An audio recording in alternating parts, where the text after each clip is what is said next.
Good evening and welcome. If people could have their seats, it would be great.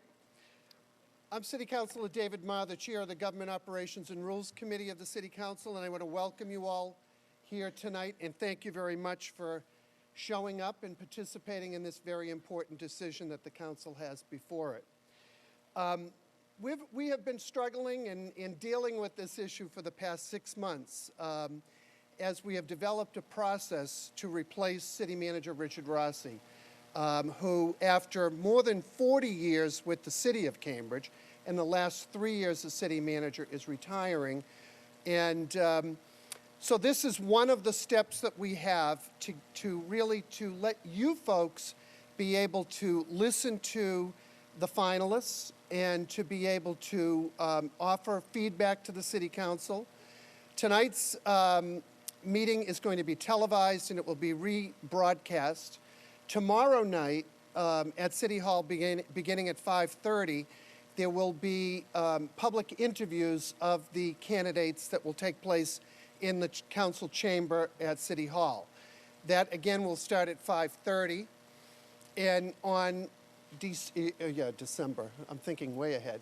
On September 29th, a week from Thursday, the City Council will be meeting in a special meeting at City Hall, again at 5:30, and we expect at that meeting to be making a decision about which candidate is going to be selected and which candidate will be leading the City of Cambridge as we move forward. I just want to tell folks a little tiny bit about the process that's brought us here.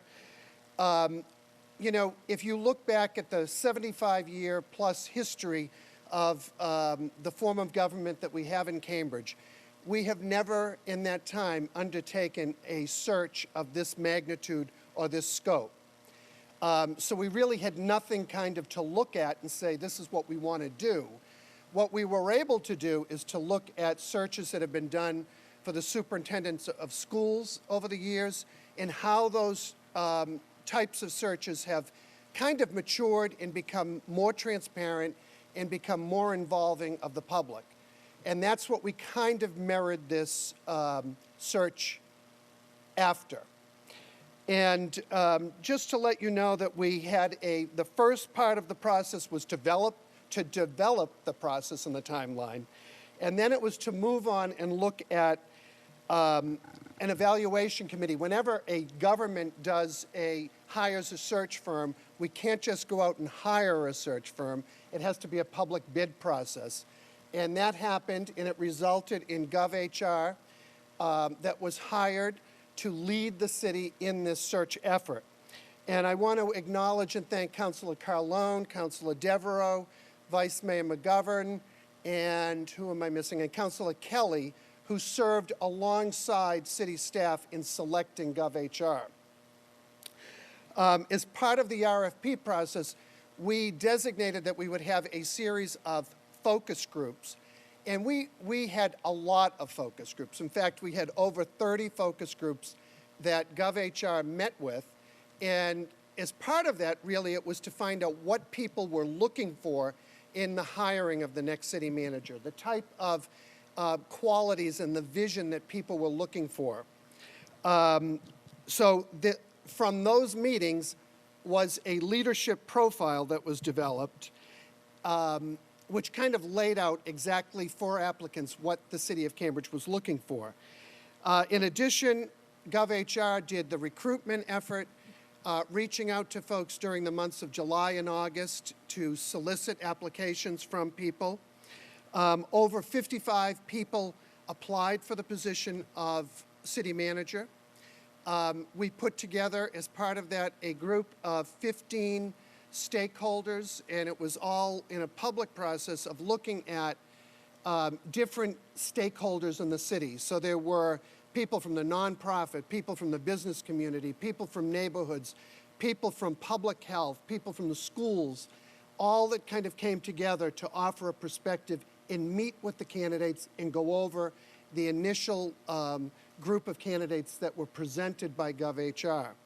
It was the charge of that group to narrow the field of candidates to 3. And last week, after 3 full days that the group met, it is my pleasure to say that it was a unanimous vote of 19 people on the committee to forward the 3 finalists that you will see tonight. So I think, I hope that that kind of explains where we are and where we're going with this.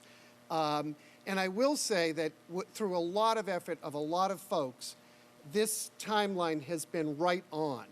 That we had set a date early on of September 26th, which is next Monday night, and I am quite certain that many of the people in this room will be home watching the duel between Hillary Clinton and Donald Trump next Monday night. But that's not quite the reason we pushed it off, but we have other agenda items on the agenda, so this is going to happen on Thursday night at a special meeting. So with that, I want to introduce Joellen and Heidi, who are leading, again, the effort and will be introducing people tonight. And the first person that we have up tonight is Jay Ash, who will be doing, did I leave something out? Yes. The one thing that, I don't know that Is it that's on? on. it says it's on. Can you hear me? How's that? Better? Better, okay. Good evening, I'm Joellen, and to my right is Heidi. And the one thing that Counselor did not talk about was the format for tonight. So we started out with an introduction, which Councilmember Marr made. Then you will see the 3 candidates tonight. They were chosen in random order, and as it turns out, the same random order is being used for the council interview tomorrow night. So the format for tonight is I will ask the first question, and then Heidi and I have split the remainder of the 11 questions. Heidi will ask 6, and I'll ask the remaining 5. We asked the community for questions, and we received over 50 questions and multiple of the same questions. So the questions that you're going to hear tonight are themes that we developed, Heidi and I. We were the only ones who received all of the questions that were the most common themes. After the 3 candidates have an opportunity to make their presentation and answer questions, there will be time for you to come up and speak with them individually. We will bring the 3 of them out. They can stand on the floor or on the stage. So for anyone who sent a specific question for a specific candidate, you will have an opportunity to ask that after the formal part of the evening. So I just wanted to lay out exactly how we plan to proceed. Okay, and now we're ready to bring out the first candidate is Mr. Jay Ash.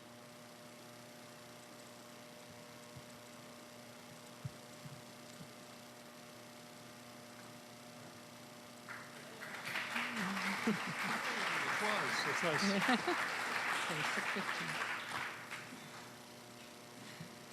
Thanks, everyone. Okay, good evening.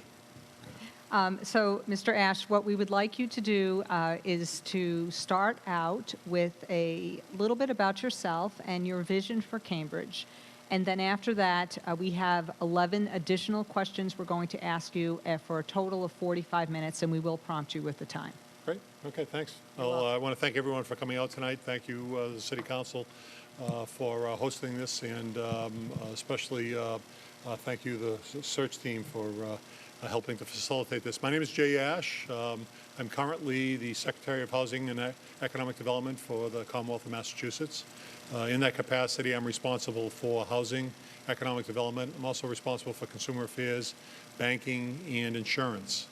I have the great pleasure of traveling around the state, meeting with cities and towns to talk about economic development and affordable housing in their communities. I have the pleasure of talking with businesses that are either here in Massachusetts and are thinking about expanding or coming to Massachusetts, and working with them on mainly employment issues, making sure that we have a workforce that meets their needs, but also on development issues in the communities.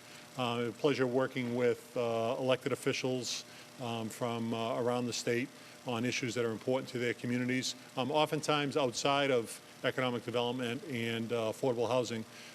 Given my past experiences as a city manager in Chelsea and former president of the Metropolitan Area Planning Commission, I'm often involved in discussions on the local level about things that are important to municipalities.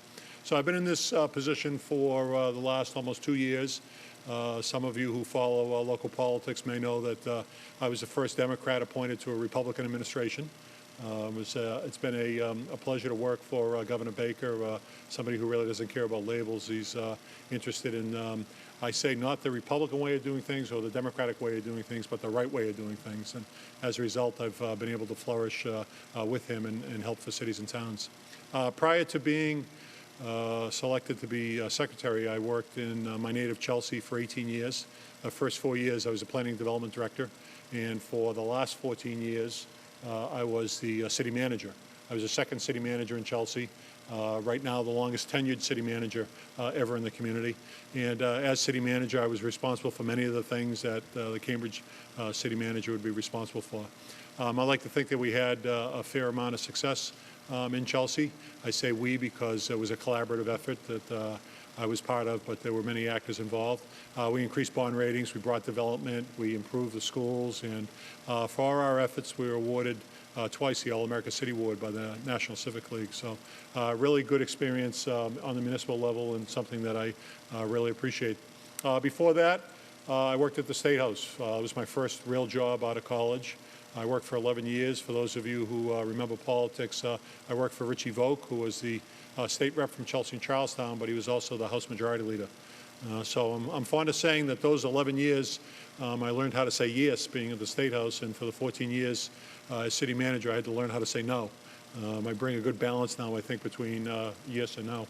I'm married. I have 2 kids, 2 wonderful kids. I went to Clark University and got a degree and a wife at the same time. Very lucky to have married my best friend from then and still is my best friend now. 2 grown kids who are still in college, 1 out of the house and 1 in the house. Generally speaking, what I love to do with my time is work. So I don't have any interesting hobbies. Instead, what I do is spend a lot of time traveling around the state, talking to people about their hopes for their communities and try to fulfill some of their dreams. I've had the opportunity to travel to 125 communities around the state, and I've learned an awful lot about communities and governing. I've also learned an awful lot about myself. The thing I've learned about myself is that the good part of my job is that I get to go around to communities and talk to people about what their challenges are, what their aspirations are, and try to help them achieve their aspirations and overcome their challenges. The thing that troubles me about the job is that it's very superficial, not in a negative sense. We sometimes call people superficial, but superficial in the sense that I go to town, I listen to a couple of stories, I make a couple of suggestions, and boom, I got to get to my next appointment. So one of several reasons why I'm interested in being with you and serving as the Cambridge City Manager is I'm looking back to come to a place that I can call home, and reestablish roots and have deeper, more meaningful relationships with people who care about their community. So in terms of a vision, that's a quick overview about me. In terms of a vision for Cambridge, the vision thing for me starts with the way that I process things. I could come out here with 2 big tablets that say these will be the laws of Cambridge as I see them, but instead the way that I administer my responsibilities and carry out the vision thing is to engage people in a discussion first about what their hopes and aspirations are for their communities, what they've tried and succeeded on and why, and what they've tried and failed on and why. I like to engage people in a discussion. I spend more time listening than talking to understand more about the things that they feel are important in the community and the things that they feel that city government should deliver to them. So, you know, I'm looking forward, if I'm fortunate enough to be selected city manager, I'm looking forward to working with the city council to talk with all of you about what your hopes are for city government. Not wanting to escape the question of what is your vision, though, for Cambridge, I'll touch upon some areas that I'm particularly interested in that I think are important to the people of Cambridge. One is that I'm a big believer in affordable housing. I'm actually a product of affordable housing. I grew up in Chelsea and on public supports and know the benefit of affordable housing. As Secretary of Housing and Economic Development, I spend a lot of time talking about affordability in communities around the state. And so affordability is a big issue in my life, and I know it's a big issue over here in Cambridge. What you should know, as Secretary, I've sat across the way. My office actually looks out. When I look at the front of my office, I see Cambridge out of the 21st floor of 1 Ashburton. I see over the Charles River and into Cambridge. We've sat there and talked about how expensive it is to develop housing here in Cambridge, affordable housing here in Cambridge. So I'm looking forward to working with you, if selected, to come up with the best ways that we can marshal resources and promote affordability here in the community. A second area that I'm very interested in personally and I think is important here in Cambridge is one of equity. I am currently working on an initiative that will promote prosperity for the residents of the Commonwealth, especially those that have been left behind. And I do find it ironic that when I talk about Cambridge now with many, I'm often talking about Cambridge with life sciences companies that are offering great jobs at great wages. And I do find it interesting and troubling that not everybody in Cambridge has had the opportunity to take advantage of the great companies and great jobs that are available here in Cambridge. So, you know, equity for me is about helping people to identify opportunities to better their life and to resolve any of the roadblocks that may exist for somebody who can't currently take advantage of those opportunities. But equity is more than just on the financial side to me. I very much believe in social equity, and I'm interested in working with City Council and all of you on promoting something here in Cambridge that, again, can be the model for the entire Commonwealth around the country, and that's how we engage people, no matter their race, no matter their religion, no matter their sexual orientation, no matter their economic status in life. They have an opportunity to live in great neighborhoods and have great jobs and enjoy the tremendous lives that are available for people in this region. So a second area of interest of mine is equity, and would love to work with people on that. A third interest that I should talk to you about is that I think many of you are concerned with the community character that you have here in Cambridge, and rightly so. I've seen a number of communities over the years that have experienced building booms and have lost a piece of themselves along the way. My wife and I have had conversations about where we want to live next, and originally we thought it was going to be in Boston. This was several years ago. And we were going to Boston time and again, and then one night we stayed at the Sonesta here in Cambridge and said that, you know, Cambridge is really the place that we would like to be. Now, this isn't an interview response. For those of you saying you're only saying that because you're interviewing, but we actually had this conversation a number of years ago, and the reason why is that there's an authenticity here that still exists, but that authenticity is fragile.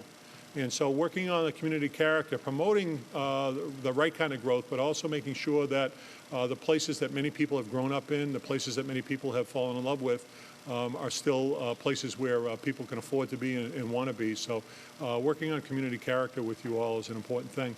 I'm excited about the idea of rolling up my sleeves and getting into planning again.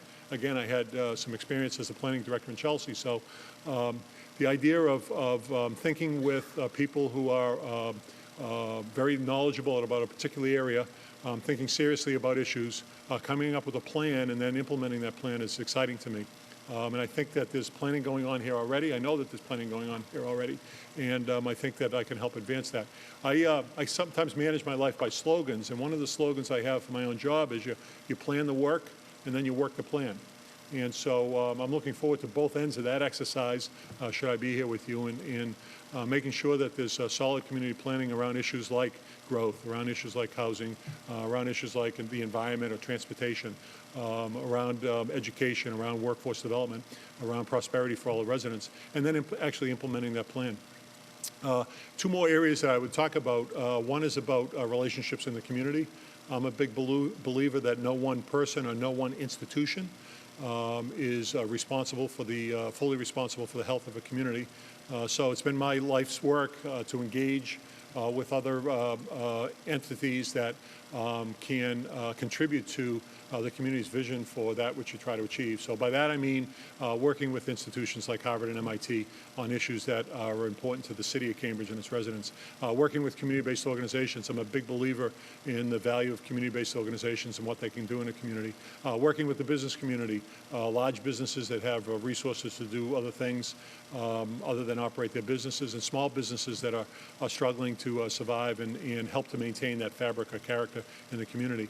Neighborhood associations and individual residents who have a stake in the community and what happens in the community. So the idea of being able to work on relations and come to agreement on what it is that we all want to accomplish is really something that's important to me. And lastly, I would talk about a government process. I stand before you as somebody that believes that the residents of the community need to trust their government, and that trust needs to be earned.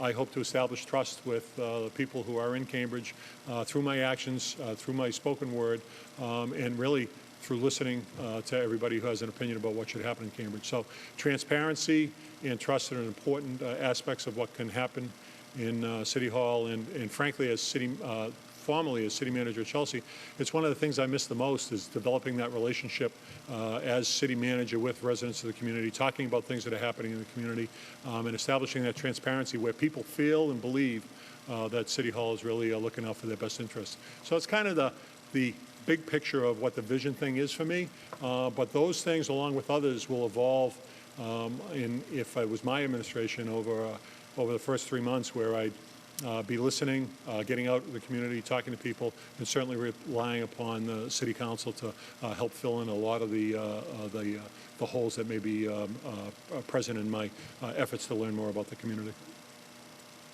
Thank you. Well, we have approximately 11 questions that have been submitted by the community, Awesome. and we have a little over 30 minutes, so just keep that in mind. I was going to filibuster to avoid the questions, but I won't. So here's the first question.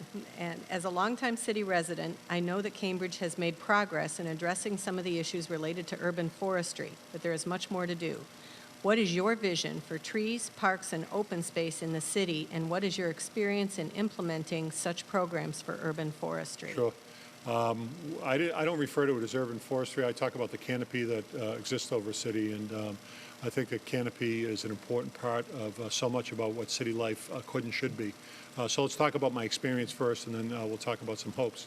So in Chelsea, as a city manager, in a community that was impoverished, balancing budgets was first and foremost the most important thing to city government. So I spent an awful lot of time promoting development as a way of bringing jobs to the community. During my tenure, we had more jobs located in Chelsea than any other gateway city in the Commonwealth, but also in helping to balance budgets. Those of you who are municipal observers will know that Chelsea went into receivership in 1991, the first community since the Great Depression to do that. And coming out of receivership, it's been a constant struggle to make sure that budgets were balanced. So the development that we promoted sought to deal with three goals. One, to make sure that we had revenues coming in to balance our budget, to offer police, offer schools, offer other things. Second, to create a workforce so that people could walk to work and have better jobs in the community. And third was to eliminate blight that had reminded so many of the old industrial revolution around Chelsea. The reason why I bring that all up in a question about urban forestry is that during that very time where I was trying to promote development, and frankly was very successful at doing so, we had 33 major projects done under my tenure. Chelsea was second only to Worcester in terms of the number of parks that were created during my tenure as city manager. We created 10 new parks in 1.8 square miles. So, you know, you think about a third of Cambridge, that was Chelsea, and we were able to create new 10 open spaces. Some were bigger than others, but all were important. And as proud as I am of the development record, the physical space that I'm most proud of in Chelsea is a small little park. It was 5,000 square feet. During most of my adult lifetime, it was fenced with weeds growing out of it. I negotiated with Massport, got control of the land, turned that fenced-in area into a tot lot. And the day that it opened, 100 young, small kids were playing in there. I was so excited to see that, and every time I go by there, I'm reminded of the power of city government to have a change in people's lives. In terms of the canopy and the urban forests, we were Tree City USA in Chelsea for a number of years, dedicated to planting many trees. We worked with state government, the then Patrick administration, on being a pilot for their urban canopy program. And we did it to improve the quality of life in our environment.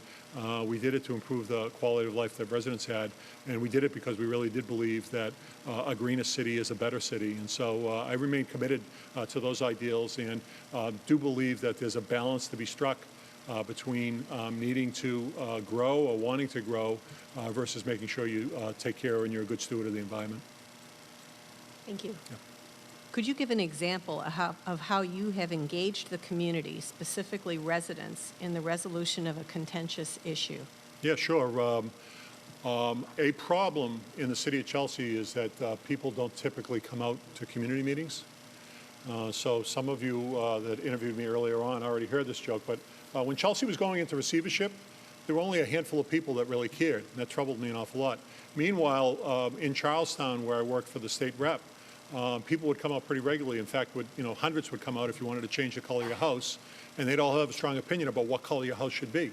So I've seen the difference in communities that didn't have active participation from residents, and Charlestown has experienced a tremendous amount of growth, and I was excited to be a small part of the growth over there.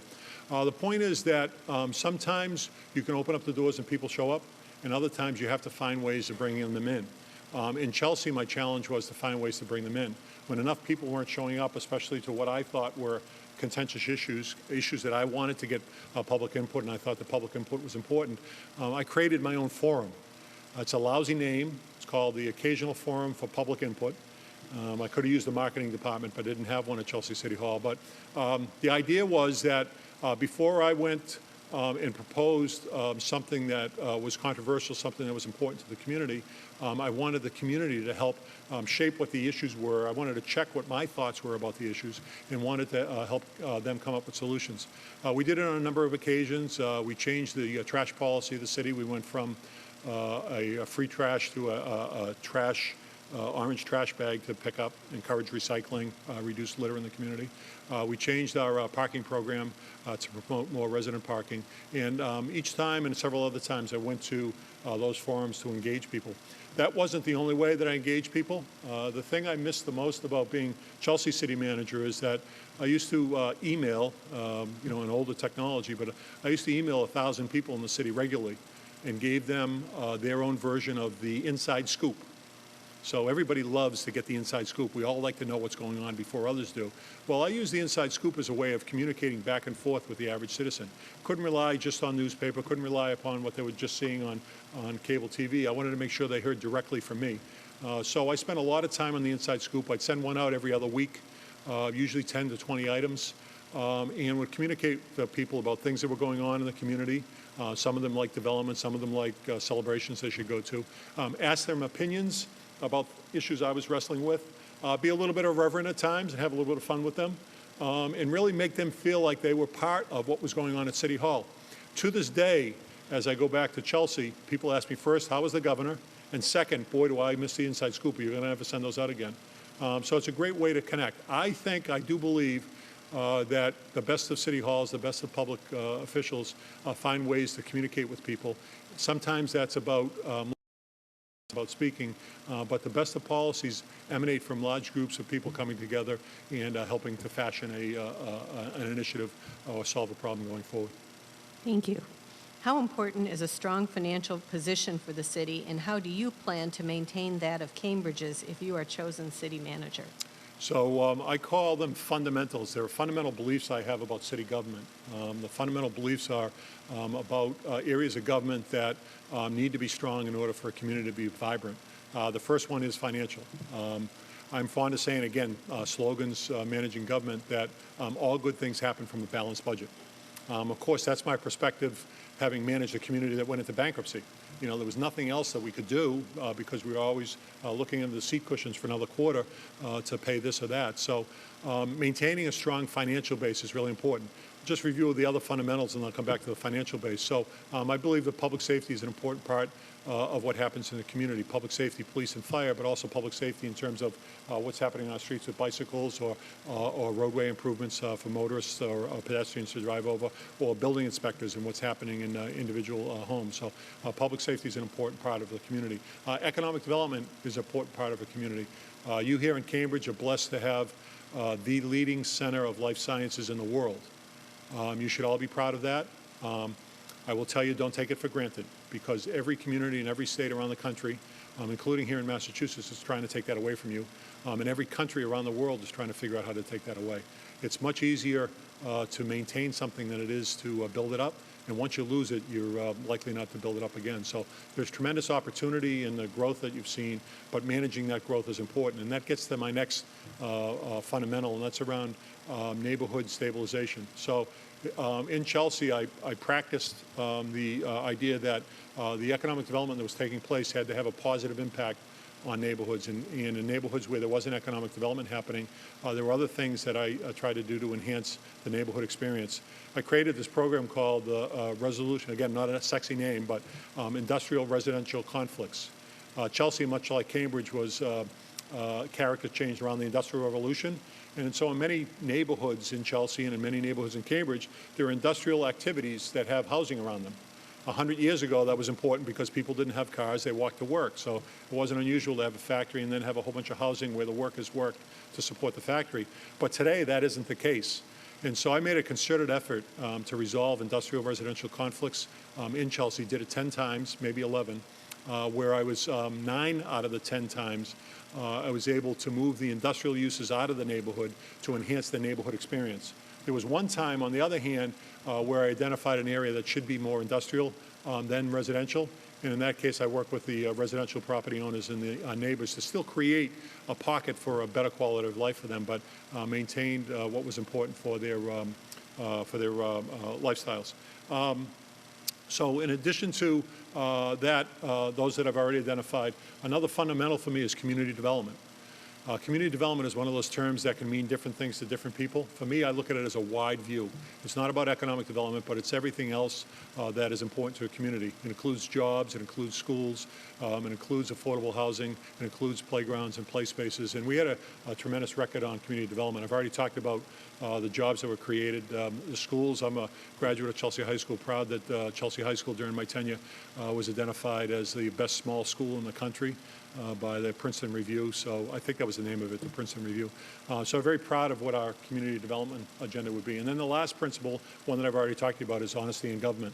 And coming from a place where there were electeds that spent time in other jurisdictions for their ill-conceived actions, making sure that people believed in government was important. So I told a story earlier today, my first economic development deal, after I told the business person that everything was all set and they were ready for occupying.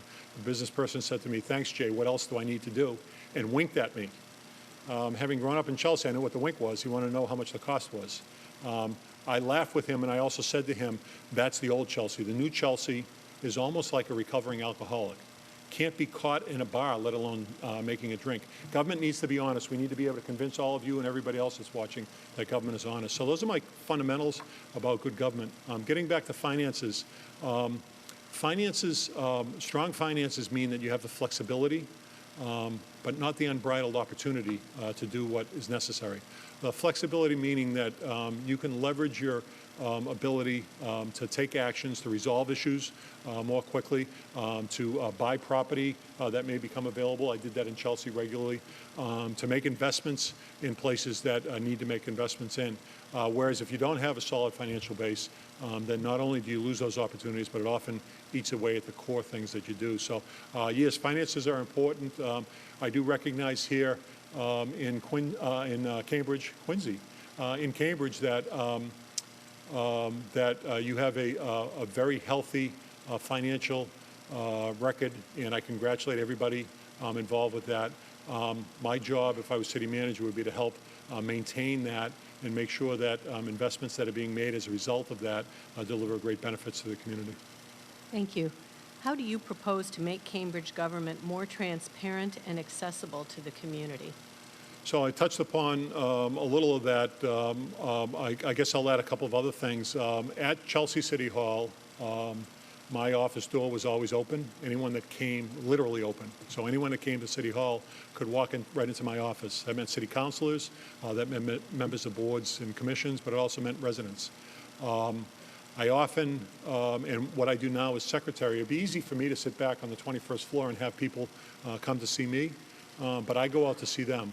I try to bring government out to the people, out to places to make sure that that extra connection about, geez, the secretary or the city manager is willing to come out to see me. He must really value my input. Transparency is about using all the social media technology that's out there. I'm a fan of Twitter. I know some of you are Twitter followers of mine. Thank you for following me at JASHEOHED. Selfish plug for more followers. But I do believe in using social media and the like. Cable TV is a great way of doing things. I also believe in working with other people who are leaders of government to make sure that we're communicating back and forth. So the idea that there are 9 city councilors here that are out in the community on a regular basis and getting to see what's going on is an important one for me. As much as I want to be active and out in the community, I'm only one set of eyes. 9, 10 sets of eyes are better than one. Frankly, 100 sets of eyes are better than 10, and 1,000 are better than 100. So transparency in government means making sure that we all work together to understand what each other's issues are and bring back and collect as much information as we can and disseminate as much information as we can before crucial decisions are being discussed. Thank you. The majority of Cambridge residents, about 2/3, get around by foot, bicycle, or transit, yet the majority of our streets are used for cars. How would you lead the city towards a more sustainable future, which would be safer for cyclists and pedestrians and increase capacity and speed for our at or over capacity transit system? Wow, that's a big one. If somebody expects me to answer all that right now, there's no silver bullet about these things.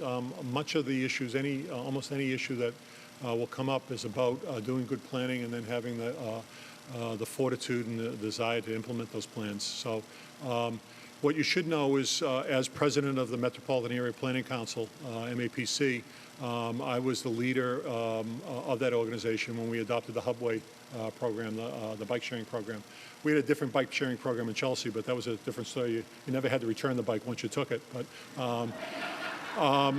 I value biking in the community. I value pedestrian-friendly communities, and so making sure that you look at, when I talk about opportunities that financial strength provides you, the opportunities to improve roadways, to redesign intersections, to relocate obstructions are all opportunities that come from a solid financial base. So, I work closely with the State Secretary of Transportation right now on issues like this. I would expect to continue to have that relationship and others to help make sure that people at Beacon Hill and Capitol Hill are able to also provide us with resources. I do believe in the value of public transportation. I have said quite often in meetings at the State House that if I had another dollar to solve our housing issue, a good share of that dollar would go to better public transportation. That isn't that isn't central to Cambridge, I would say, because Cambridge's public housing or affordable housing situation is different than the regions and is different than the states. But the fact is that there is lots of affordable housing around the Commonwealth and not great public transportation to get people back and forth. So I very much see a role in better transportation as supporting a vibrant community, promoting a lifestyle that is healthy and helping to connect people through their jobs and through their places of work or education that they're going to. Thank you. Yeah. What are some examples of cities that you draw inspiration from, particularly in relation to transportation? Particularly in relation to transportation. Well, that's so I will tell you that as much as we sometimes complain about what we have here, there are others around the Commonwealth that wish they had what we had. We'll talk about so I'm happy with what we have as a base, but eager to expand and improve upon the base. Some of you who are transportation, who have an interest in transportation may be familiar with the transportation plan called the Urban Ring. I spent 20 years of my professional life working on the Urban Ring. It's a lesson about transportation work. It takes a long time to accomplish. But a form of the Urban Ring is being implemented in Chelsea right now with the extension of the Silver Line from South Station to Chelsea, the first phase of what an urban ring might look like. And that was a multimodal transportation system around the core of Boston, including Cambridge. In terms of admiring other communities, I can't say that there are other communities that I point to and say, I wish I could be like that. What I can do is I can point to particular services. I'm fascinated with the idea of bus rapid transit on dedicated roadways through urban streets as a way of promoting better public transportation and helping to get more cars off the road. I do believe that Secretary Pollack and in the state transportation offices is working on solid plans to improve the commuter rail and the rapid transit. Some of you saw there's a discussion going on about increasing the number of red line cars that are switched out. I do believe that there are opportunities to do so. A way that I process things is that faced with a question or an obstacle, I do an awful lot of research and we'll talk to an awful lot of people. So if somebody wanted me to find a city, I could find one. I wouldn't pretend that I have one ready, but I will tell you that I very much value the idea that transportation needs to be improved throughout Greater Boston in order for our economy to still be able to grow. And I'm committed to that. I'd be committed to it as city manager. I'm committed to it as Secretary of Housing and Economic Development now. How are we doing for time?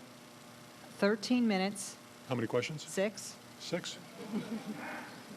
I think Louis said he was going to give me a half an hour of his time. I think that's what he said, so. Okay. Income inequality is on the rise in Cambridge. The cost of living is as well, particularly the cost of housing, and many residents can no longer afford to live here. What specific ideas do you have to improve social equity here in Cambridge?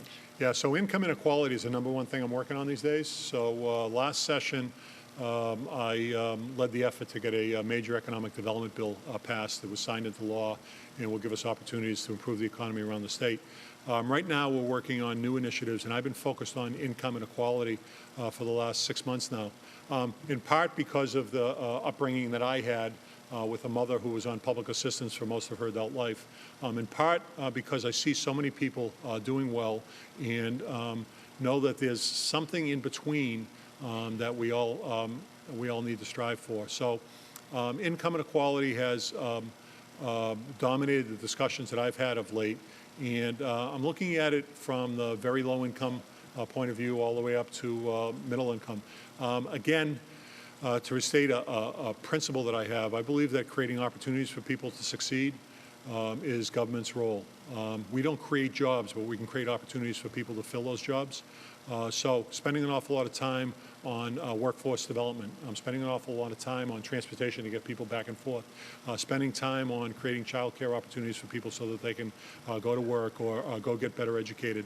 Spending time figuring out how to open up our schools late at night, how to create more opportunities for people to get training are all important things that I think government does, and that's clearly a focus of mine. A concern that I have about the work that I'm doing is that I'm concerned that we're asking an awful lot of people on the lower income wages to take a leap of faith in some respects and give up some of the things that have helped them get through their lives. And by that I mean that there are benefits that many residents are receiving now, and when they go to work or they get more hours, they start to lose those benefits, and that doesn't seem right to me. So trying to figure out a way that we can provide incentives, provide opportunities for residents to improve their own economic position without forcing them to make that tough decision about, do I take a chance on myself and this opportunity that's going to be here forever and lose my place in line or an actual benefit, or do I have that cushion, that knowledge that if something doesn't go right, if I make every effort to do the right thing and it doesn't go right, that I'm still taken care of, my family is still taken care of. We're in a unique situation here in Massachusetts now where we have jobs chasing after people, and that's something that we need to take advantage of. I've talked about workforce training, but that's a key whether you're very low income or you're even crack the line and are more prosperous. Giving people the training necessary in order to fulfill the jobs that are in Cambridge and other places is really important.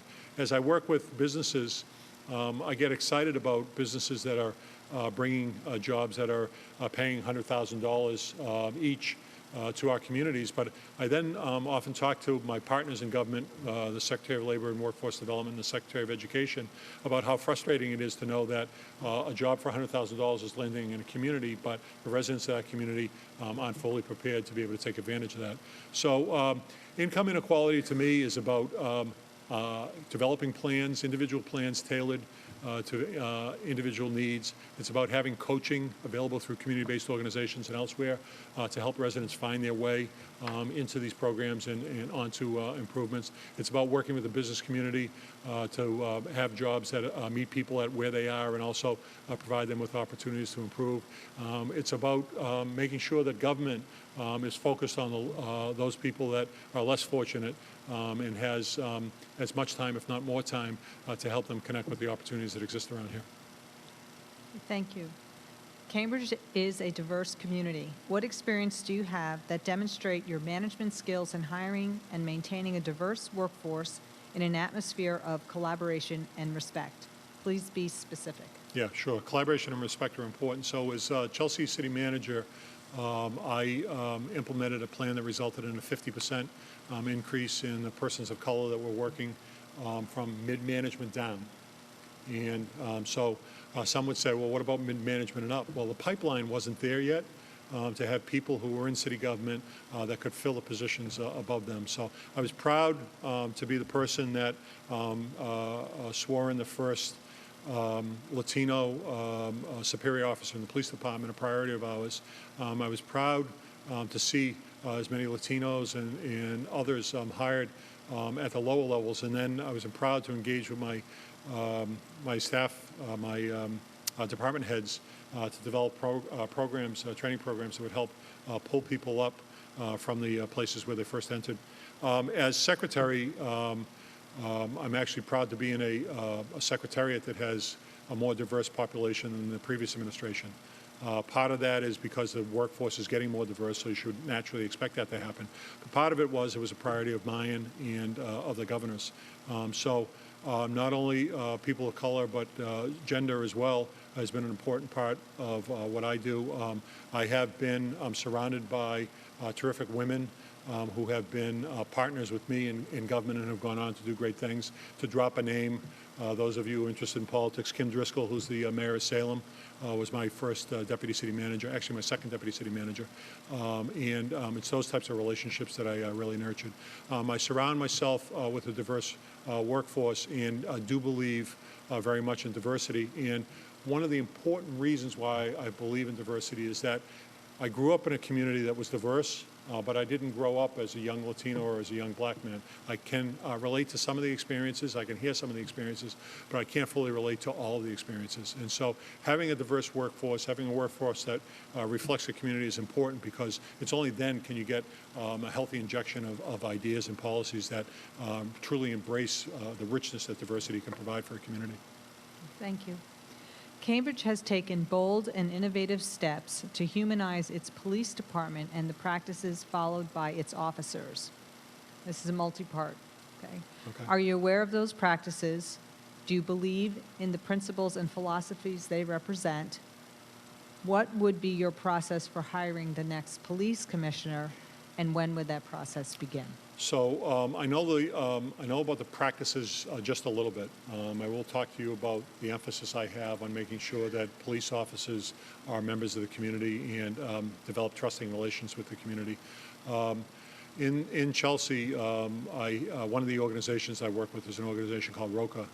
ROCA works with proven risk young men. So these are young men that have been system engaged one way or another.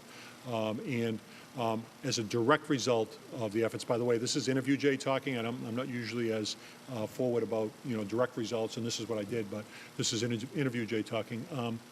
I worked very closely with ROCA to make sure that every officer of our police department was trained in their community justice-based model, and through that effort, every officer did get trained and went through the system. And what happened was pretty special. The relationships that the officers developed with the young men who had been system involved were starting to change the dialogue about how we treat young men that were in the community.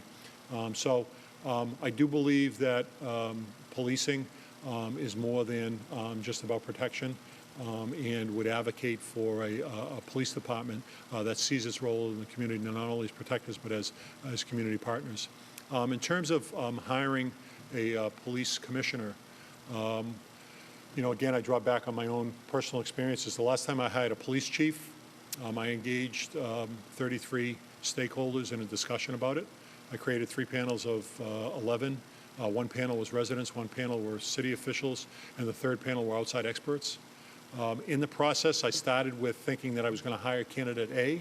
As a result of the process, I ended up hiring the recommended candidate from the three panels, who was candidate B. I learned a lot during that experience about the value of getting people who are committed to the community, who are experts in their areas of expertise, involved in decision-making. And that's the way that I handle major decisions. Major hiring, like a police chief, would be the way that I would do that. I would not do that for every hire in City Hall, but I very much believe in that. And in terms of beginning the process, you know, I need to understand where everybody is in not only the police department, but in other places of the community. So part of my actions, I'm a political scientist. I once joked to the folks in the Life Sciences Center that I'm a scientist too, and they all were pretty interested, and then I told them I was a political scientist, and they all groaned. But as a political scientist, I feel it's important to check the work of others before I build my own work on top of it.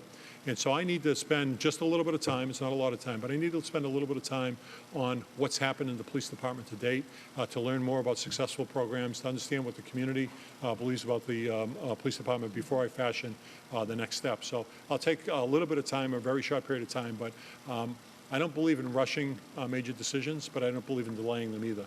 So I want to make sure that we all have the best possible police commissioner, and that will include me doing some independent evaluation myself, and then talking to lots of people, including the city council, about where we go from here.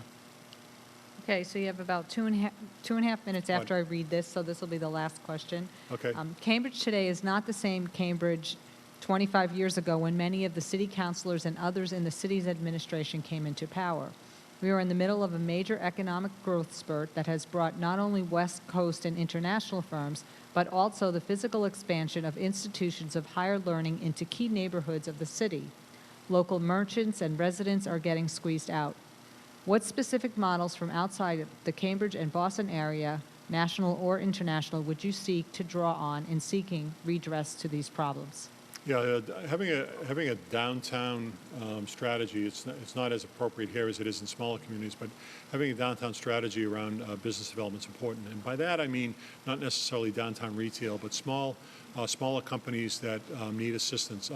My experience in business development, of course, that's what I do now and I've been doing for the last 25 years, is that it's important to talk to businesses about their struggles and what you can do to help advance those struggles. So I'd look forward to doing that. Because I only have a short period of time, I would tell you that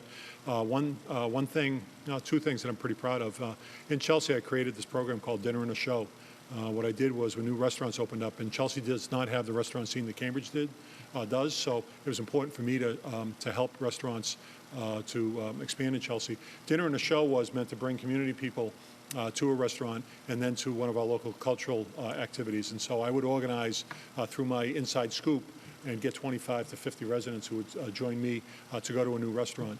Currently, as secretary, I did something called Gifts and Gab this past year, where I started out in Provincetown, made my way to Falmouth, went up to Orange, then over to Springfield, and ended in Chicopee in one day, and actually 2 days, and welcomed community people to come to small businesses, small retail businesses, to talk with me, but to also do some shopping around the holiday season. So there are ways of promotion that can be helpful. There are ways in terms of maintaining and trying to reduce costs for businesses. I'm sure, certainly, there's ways of introducing businesses, to pull together businesses. That's important, and those are among the things that I would do. Okay, thank you. And we ask that you wait until the end of the forum, and then you'll be able to come back out, and people Awesome. will ask individual questions of Great. you. So Okay, thank you very everyone. much. Thank you, everyone, for listening.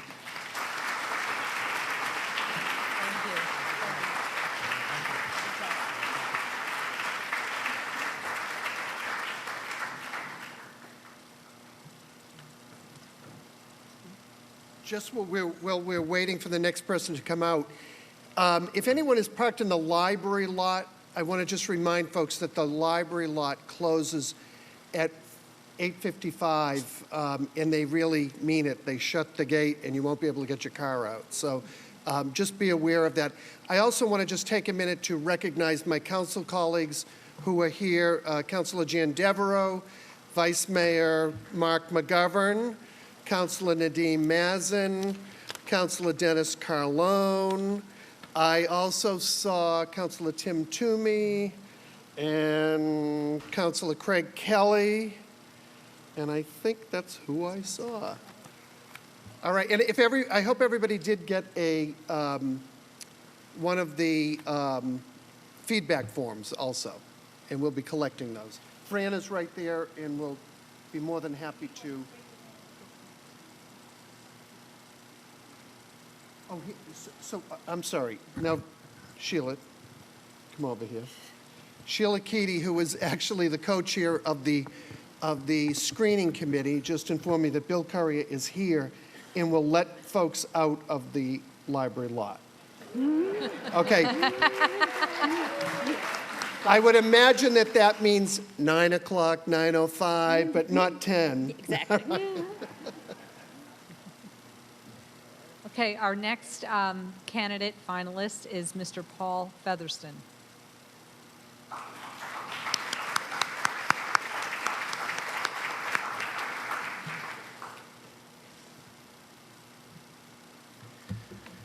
Good evening. Good evening. Paul, we are going to ask you to make an opening statement about a little bit about who you are and what your vision is for Cambridge. And then Heidi and I will ask you questions. Heidi will ask the first 6, and I'll ask the remaining 5. And for the total presentation and questions, you have 45 minutes. Great. Okay? So go ahead. Great. Thank you very much. I appreciate you being here this evening. I am Paul Featherston. I have been in public service for 23 years.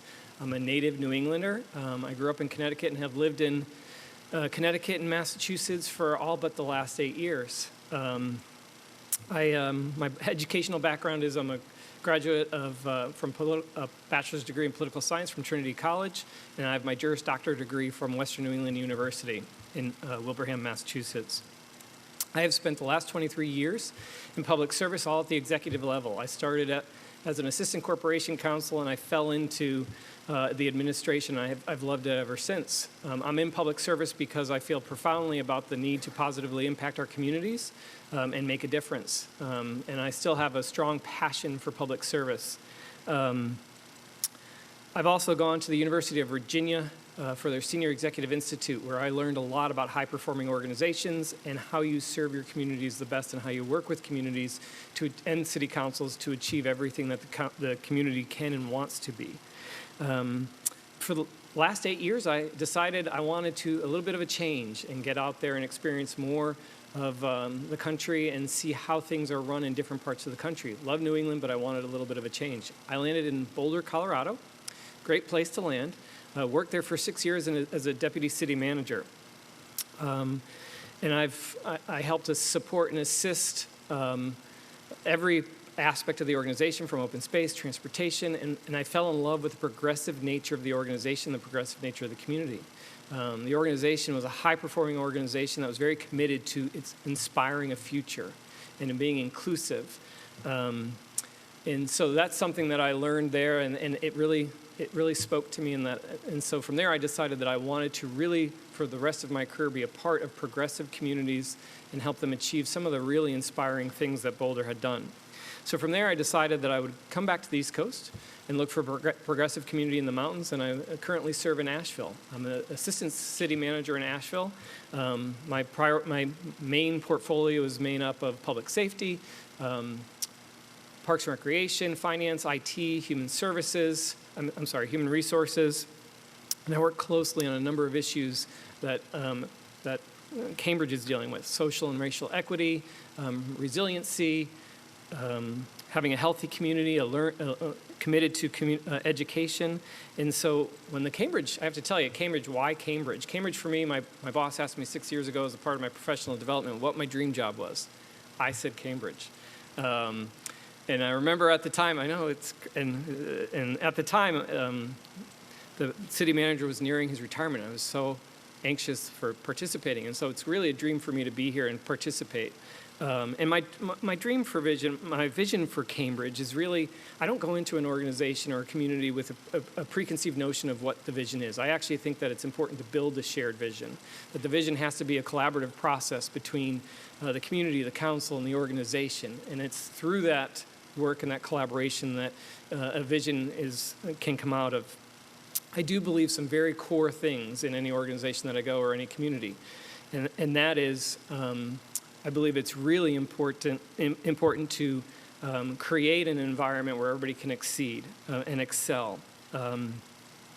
I think that it's important to build upon the successes, and I think you can't give a better example of a tradition of service excellence than Cambridge. The amount of tenure that this organization has and the things that this community has achieved through the council and the organization are great. My aspirations for any organization and the community is to be the best it can be. I think that is our obligation as public servants to ensure that the community can achieve what it wants to achieve and what it identifies. And I think it's really important to outline a vision in getting there. And I'll tell you that my vision is that that any community organization I service be inclusive, inviting, and inspiring. And if you look at all of the things that are priorities for this community and this organization, it fits all of those. You want to be in a community, and you are a community that is inclusive. Your diversity is important. Your diversity from a financial perspective, a socioeconomic perspective, a racial perspective. It's very important. I also think that inspiring from a perspective of look at the things that you do from a multimodal transportation perspective, and what you do from a resiliency and an environmental perspective. You're thinking about the future. You're not just thinking about how to make today better, but you're also thinking about the decisions that you can make that positively impact the community tomorrow. And so that's my vision for any community or organization, to be the best that you can be and that you be inviting, inclusive, and inspiring. And there's many components to that. I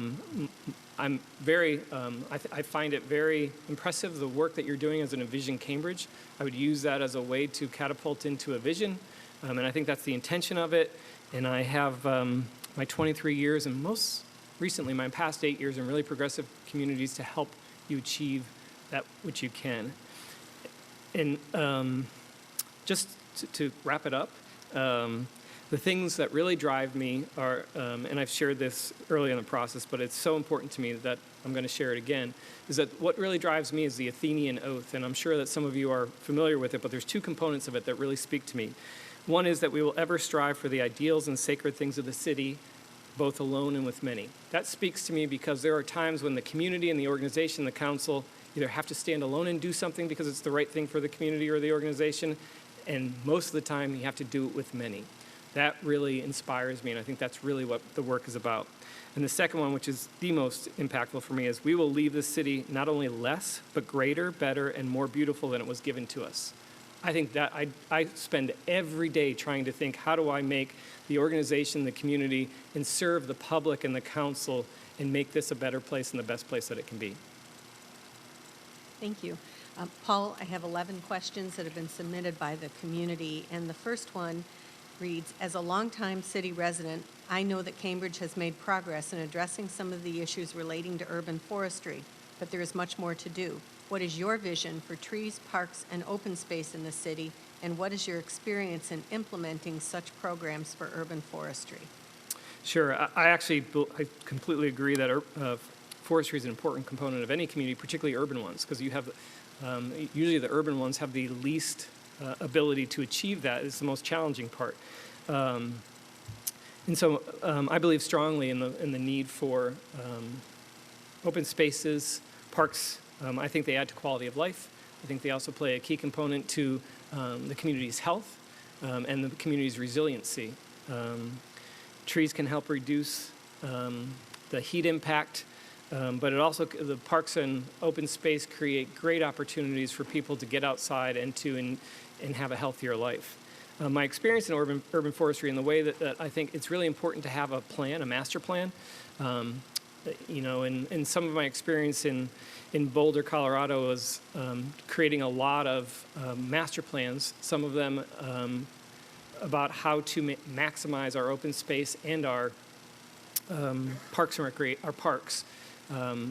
And in Connecticut, what I had done in one of the communities that I had served in was make sure that we preserved a small farm, but it was a farm in the core of the community, and make sure that it remained a working farm.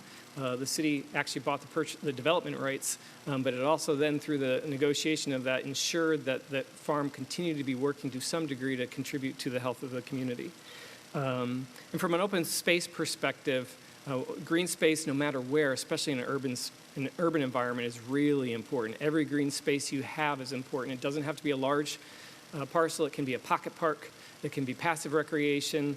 And so I would make sure that there's a plan that the city is committed to from a tree perspective. There's the Tree City USA. I've been a part of communities that are Tree City USA, and that requires you to commit funding and ordinances pertaining to the placement of trees. So there's many ways to achieve that. Thank you. Could you give an example of how you have engaged the community, specifically residents, in the resolution of a contentious issue? Never happens.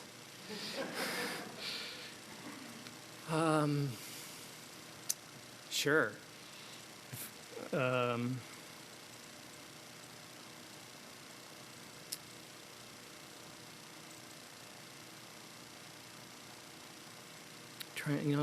It's a great question because there's so many of them. I'm trying to pinpoint which one.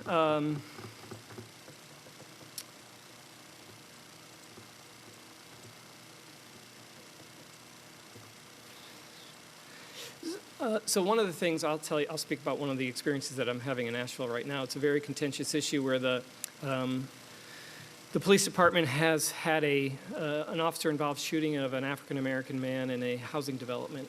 And it's under investigation by the State Bureau of Investigation, but it has created quite a divisive situation in the community between the police department and some of the housing communities.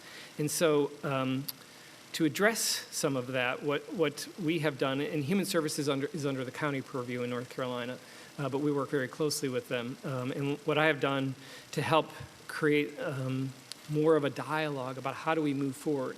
How do we move forward, not just in how the police department interacts with every aspect of our community, but how do we move forward in the underlying conversations about social and racial equity. And so what we've done is I've worked with the county to start putting together some informal structures of how do we get into the neighborhoods and the informal leadership to talk about what are we doing, how do we support some of the leadership in each of the communities and neighborhoods so you don't have just the formal institutions coming in to tell the neighborhoods and communities what to do. We're trying to really build up some of the leadership there. We've also recently put together a stakeholders group where there's a review of the use of force policy with the chief of police to give the chief of police input on what that use of force policy is or should be. It's been a really divisive conversation. I support the Citizen Police Advisory Committee, which is advisory to the council about police issues and within the neighborhoods. And we have some really tough dialogues at those meetings. And we're really trying to figure out how do we create in a dialogue, because there's a lot of anger and animosity that comes into those rooms, but how do we create a dialogue between the police and between the community, all of the community, about the best way to move forward. And so that's been one of the most divisive ones I've worked on. And it's live right now, and it's really just trying to work through the formal institutional channels, but also support the informal channels within the communities in the neighborhood. Thank you. How important is a strong financial position for the city, and how do you plan to maintain that of Cambridge's if you are chosen city manager? Very, very important, and I intend to continue the tradition. The finances and the budgeting document are very positive reflections of the organization, the community, and the councils. For most of my career, I was a manager for 2 communities in Connecticut before I went on to become a deputy and an assistant in larger communities. In all of those jobs, I've been directly responsible for the management of finance. I think it's really important to continue to ensure that the programs and services that the city provides are appropriately funded, to look at opportunities to retool some of those if they're not meeting some of the outcomes. I think it's really important to continue. Cambridge has some really solid financial policies, your debt management policies, your fund balance policies, to continue that. I think there are many tools in the budgeting and financial toolbox, some of which may be appropriate for Cambridge, some of which may not. But I find it very important, and I would do everything I could with the finance department. It's one of the best things about Cambridge is its financial stability, and also the tax rates for both the residents and the commercial. Thank you. How do you propose to make Cambridge government more transparent and accessible to the community? Transparency and accessibility are really important. I think that one of the things that I have learned in my career is that as we continue to move forward as a society, that the public wants to and deserves to be very connected to the information, the decisions that are made. And so from a transparency perspective, I feel really strongly that as much information as possible is available to the public electronically through the internet. I think that it's really important to make as much information as possible. There are some organizations and cities that have open checkbook, many other items where the community can go live and learn more about how the finances are being expended on a day-to-day basis. So I believe that make as much information as possible out there electronically. Open data is really important. From an accessibility perspective, I think that the government is a reflection of the community, and I think that the input, especially in a highly engaged, educated community, is to ensure that there are access points and points through which the city connects with its stakeholders. I'm a big proponent of engagement, public engagement, to make sure that there are efforts to go out and engage either on a regular basis in neighborhoods. I think it's important to have neighborhood liaisons within the organization. And from another perspective, I think it's really important. One of the things that I've done recently is to look from an accessibility perspective, take the entire city, map it out from a census data perspective, from an income perspective, to show where your investments are from a capital perspective, and also program and services. That'll tell you how your programs and services are being used. It'll also tell you how accessible it is to certain pockets of the community. It may show you that there's a reason for certain investments in certain areas, but it also may tell you that maybe you need to look at things differently to maximize the accessibility of program services and capital investments. Thank you. The majority of Cambridge residents, about 2/3, get around by foot, bicycle, or transit, yet the majority of our streets are used for cars. How would you lead the city towards a more sustainable future, which would be safer for cyclists and pedestrians and increase capacity and speed for our at or over capacity transit system? Yeah, it's a great question. It's actually one of the things that I really like about Cambridge is that it's so multimodal. These are always challenges in any community that's so committed to multimodal. Most people want to move as quickly as they can through the city in a vehicle. That is understandable, but you also have to make sure that pedestrians and cyclists can travel through just as safely and have a network. The Vision Zero thing, I think, is effort by the city. There's many initiatives out there that are available. Some of the things that Boulder has done from an innovation perspective is that they've been pretty aggressive in trying to test certain things to try and make sure that you maximize the safety of cyclists and pedestrians. Some of them are the dedicated bike lanes. There's been some initiatives in Boulder to actually take over lanes of vehicular traffic to convert those into totally dedicated bike lanes so that you have a real buffer. There's also ways to look at parking differently, how you park on the street so that you can create buffers for cyclists. There's also pedestrian tools that we had used in Boulder in trying to really give the pedestrians and cyclists, when they're crossing in certain places, a way in which you magnify that when someone pushes a button, that it's very clear that someone is going to be in the right of way. It's one of the great things I think about Cambridge, and it's really about how do you get people across the city in a right way, and I think it's also important to tie, speaking about sustainability, is that your transportation efforts and how you are able to get more people on different modes than a vehicle will tie into your greenhouse gas and your climate action efforts. And then for the public transit, some of the things that I have seen done both in Colorado and Connecticut is that you can do some dedicated bike transit lanes. You try to find corridors through which you can move public transit down a dedicated lane with little to no interruption. So there are some techniques out there and tools out there that other communities have tried. Thank you. Sort of along those lines, what are some examples of cities that you draw inspiration from, particularly in relation to transportation? My time in Colorado, I draw a lot of inspiration from Colorado. Their regional transit district is a really inspirational thing. When I moved there from Connecticut, I was like, I'm not going to go on a bus. But they give you, it's such a good, solid system. You can travel from Denver to Boulder and beyond. You can travel from Denver, Boulder, and the airport all on a bus for a very small price. The city has also done what they call an eco-pass. So every city employee receives a free bus pass. So whether or not they live in Boulder, they can take the regional transit district for free. They also did neighborhood eco-passes where neighborhoods could sign up for bus passes for a reduced or a much lower rate. And the city, when I was working there and left, was looking at a county-wide free eco-pass program. Also from the network perspective, I mean, the inspiration I got from my time in Colorado was how great it would be to get across a city without having to get in a car. You can very easily make it across the city on a bike. Actually, the Greenway system in Colorado is some that I've never experienced before. You can literally get across the city on a bike trail system without interfacing with streets much at all. So I get a lot of inspiration from there. Asheville to a different degree. I definitely get some inspirations from some of the things I do, but I also am happy to bring some of the inspiration I've learned in other places to Asheville. Thank you.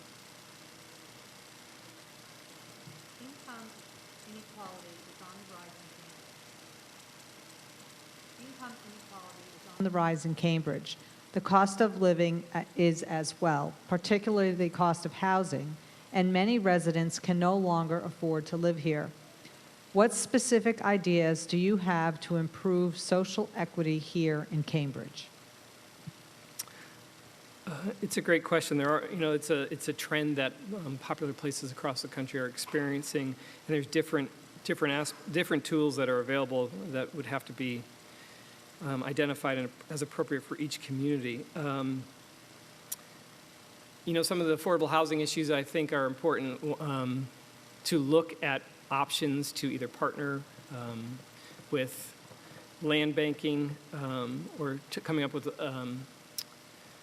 properties that the city can partner in the development of, not through just inclusionary housing, so that you can dedicate some affordable housing, both for the low but also the middle and moderate income. Most of the cities that I've worked of late are doing well at the low and high income because the market takes care of the high and the programs take care of the low. It's the moderate to the middle that is suffering the most. I think the work that the study recently did and the movement to try and move the 15% dedication to 20 is a really good move. I think I don't have it, this is a question that has come up through each, I think it's come up in every conversation I've had today.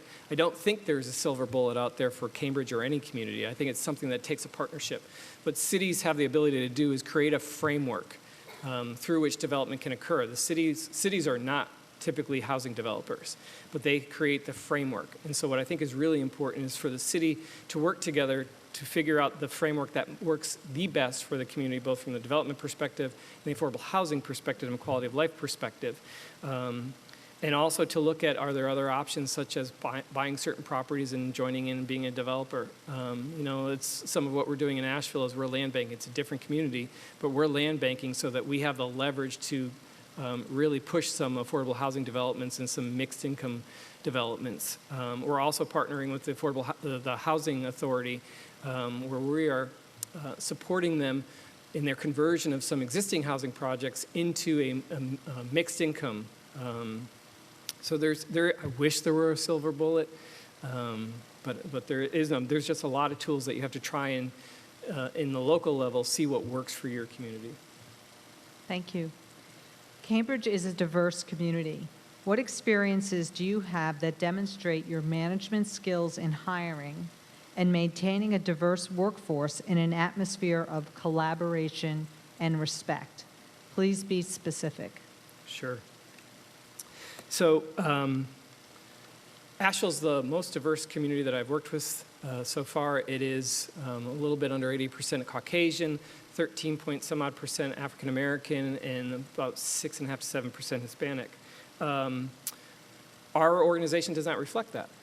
And part of that is because Asheville is in the Appalachian Mountains, Blue Ridge Parkway, and it is fairly remote from any metropolitan area. So it doesn't have a metropolitan area to pull from. And so the council and the management team has realized that. And so what we talked about this year and what we funded this year to make sure that we're doing everything we can from a hiring perspective. Because when you have a metropolitan area like that, your labor pool from which you can pick from is pretty limited. And so we're looking at some real efforts of how do we recruit and retain people from outside, both within our area, but outside our area to pull them into Asheville so that we can make sure that we have the diversity. And, you know, it's a hard process, and so what the management team decided this year is it's time for us to have a chief equity officer. And so the chief equity officer position, which is now being formulated, is going to focus on how we are going to maximize our diversity both within the organization but out in the community. They'll be helping us identify programs and highlight for us, we're doing a disparity study, highlight for us where we have some gaps and some tools to acknowledge those gaps and to remedy those gaps. And so that's an initiative that we're working on right now, very cognizant of it. We're also working with some of our, with the county. The county has some really good workforce programs, and we're also working with some of our nonprofit partners to pull more of our diverse community into some of our training programs and into some of our positions. Asheville also has a really good program. It's called CALA.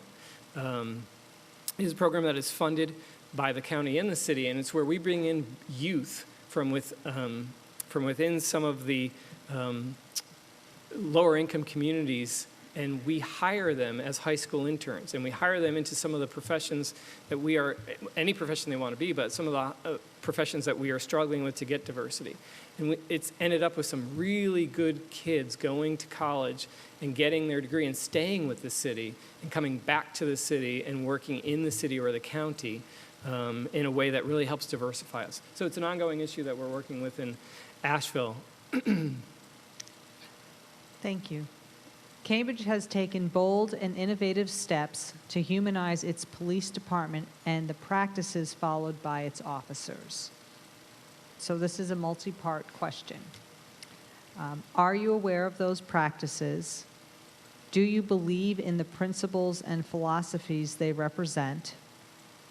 What would be your process for hiring the next police commissioner, and when would you begin that process? Could you do the second one? The second one. Do you believe in the principles and philosophies they represent? So I did review all some of the information in the police department, some of the efforts that the police department does to humanize their practices.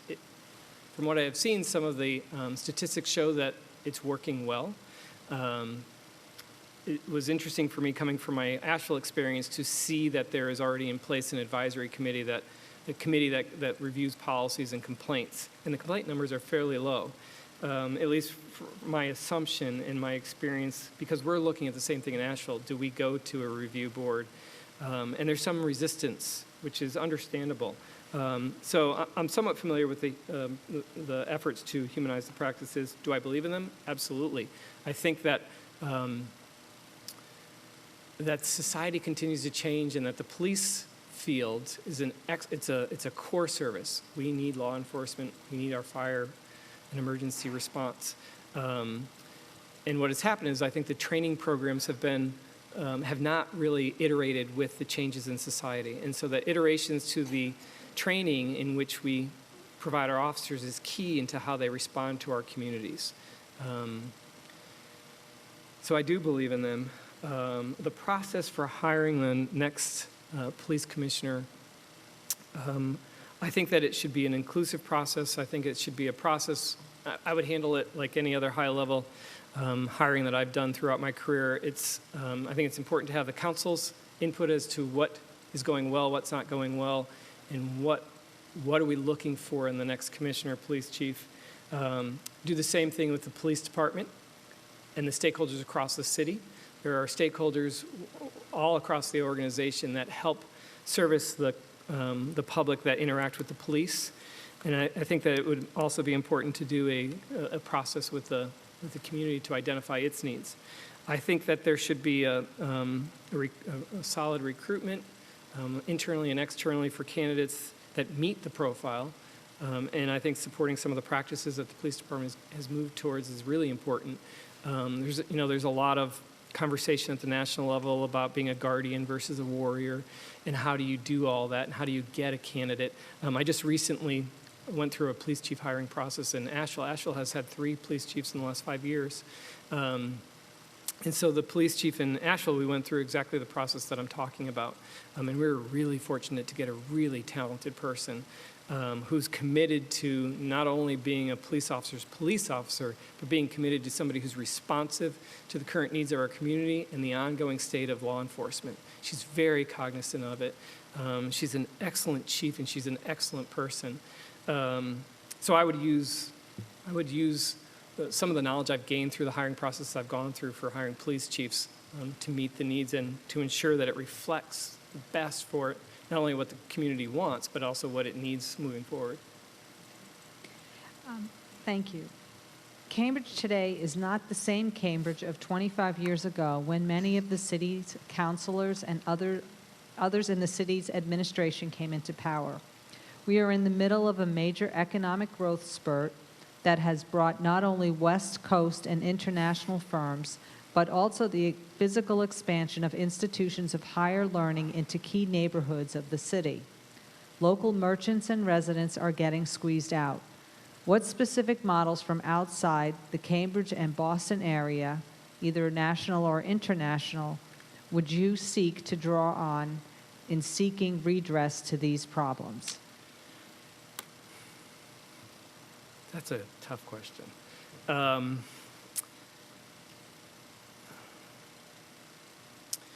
So I'll answer it a few ways. One is, I think that whether you have an institution or a business, it's really important, especially in a community like any community that I've served, that if you're going to be a major commercial resident within the city, that you understand that there's obligations in that.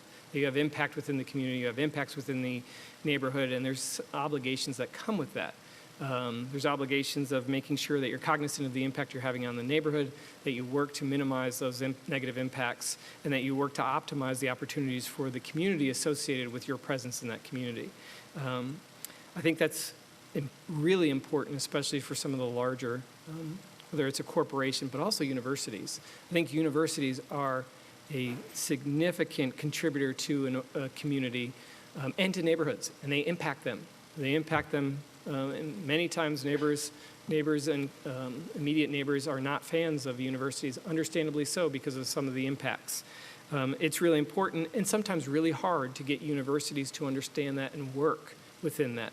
I think that much like society is changing, I think that the university system's changing, where there are more chancellors and more university presidents that are understanding that they have a higher obligation to their presence within the community and the impact on the neighbors in the neighborhood. And coming from Boulder, we worked really hard to try and figure out how to interact with the university at a level that we made sure that even though they were exempt from a lot of our regulations, that they understood their impacts and that they talked to us before they did things. And to the extent possible, really get into a dialogue about how to make it work, because it's really a partnership. And then the local, it's a tough one, because you do want to be able to attract the best employers and the best business entities into your community. That's what's really important, is to recruit them. But at the same time, you don't want to do it in a way that displaces local. It's a tough balance. I think one of the things that I have seen, because you have to, from a legal perspective, be very careful about the regulations that you adopt. But what I've seen is most successful is having a really active go local effort go local, that it really supports the local entities from within its own, within its own, but also from the city. It's one of the things that we're dealing with in Asheville is that there have been some national franchises that have started to move in the downtown that has really created a stir and a very, there's one national firm that moved in maybe a year or so ago, and it created a real stir. And our hands are pretty limited, but what we want to do is make sure that we support the Go Local effort as much as possible. And we've done that. And being from being in and from a entrepreneurial perspective, some of the homegrowns turn out to be some of the best organizations that you have. Thank you. And last question. The city manager role is the executive of the city. Please describe how you envision yourself fitting into that role, including what the ideal working relationship with the city council looks like.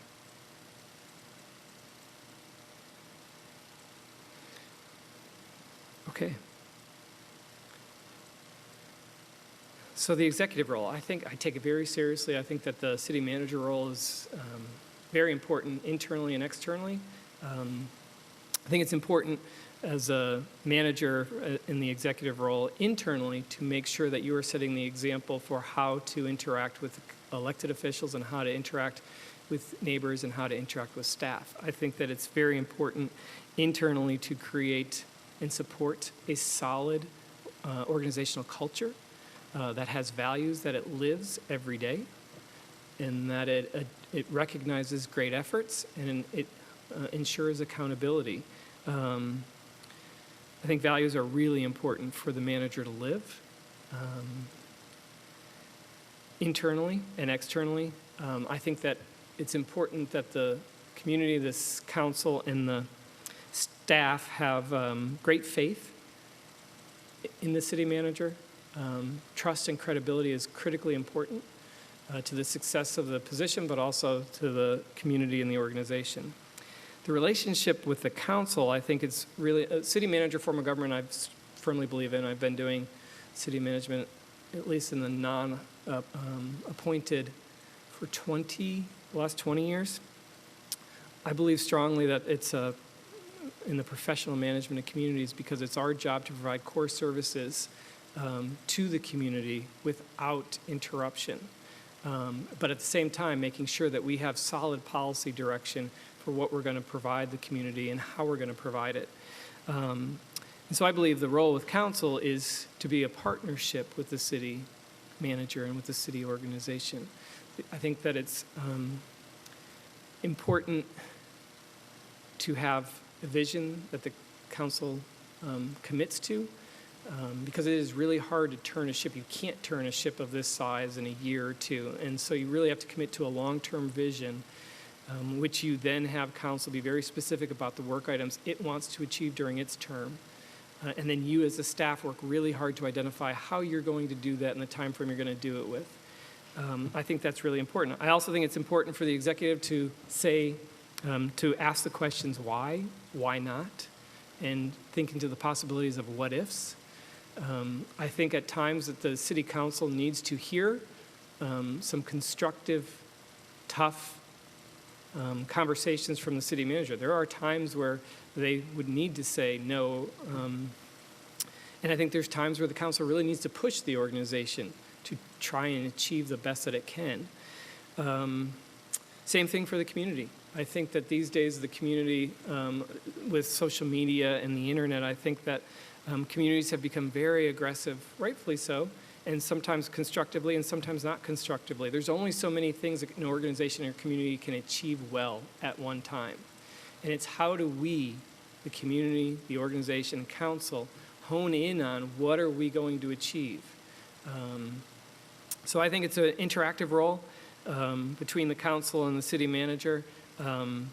It would be my job to support them, and my job to support them is to have them hear what I think.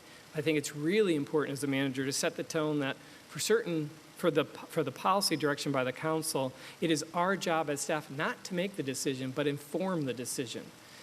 The best that we can do as a city organization is to put the council in a position where it can make really well-informed decisions. And where it goes is up to them, and we have the power of recommendation, but it is really important that we provide options, we make sure it's a well-informed decision, and then we implement as provided. So that's how I would go about the executive role. All right, well, thank you very much, Mr. Featherston, for your time this evening. And please wait around until after the last candidate is done, at which time you can come out and speak with people who remain. Great. Thank you. Thank you.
Okay, our final candidate this evening is Mr. Louis D. Pasquale.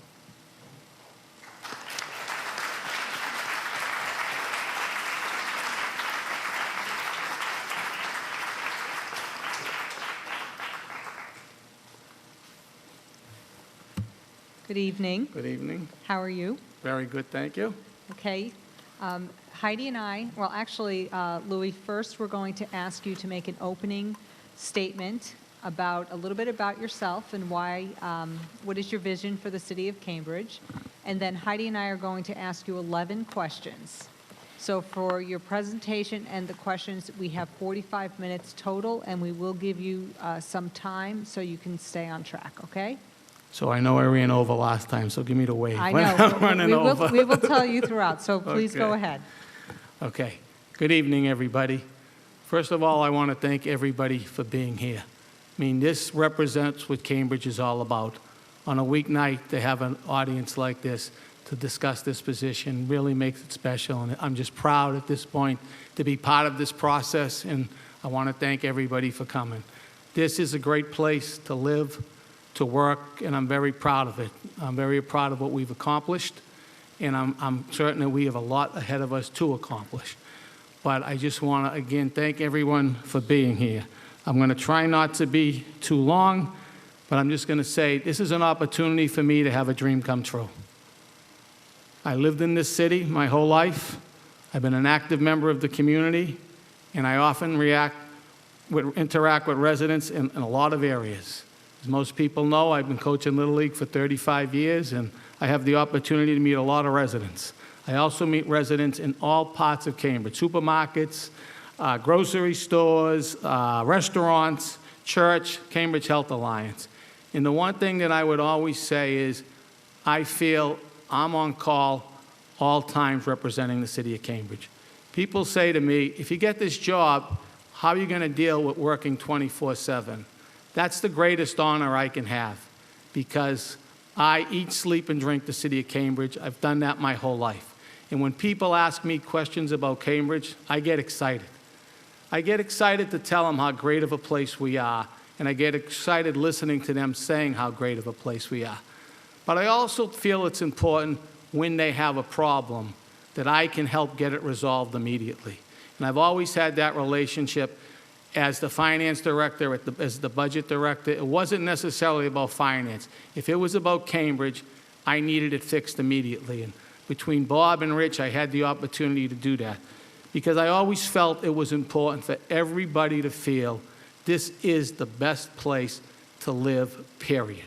And I think as a city, Our role is to make the residents feel that they will always be our top priority, and we have to do that, and that means a lot to me. So a little about myself. I started in the city of Cambridge in the early 70s, and I had an opportunity to take a look at, should the city of Cambridge have a sewer rate? And I got to be honest, when I graduated from college, I wasn't quite sure what that meant. So we took a look at it, and we determined that if we had a sewer rate, it would allow the universities to pay a charge that they were not paying with property tax. And we did a formula, and I'm proud to say right now that we have a sewer rate that brings in $48 million, and that's helped take some of the tax burden off the residents. From there, my real first assignment was back in 1975, the city of Cambridge had a concentration account that had never been reconciled. And I walked in and we had to reconcile, and it was like reconciling about 30 bags of Star Market checks, but we got it done.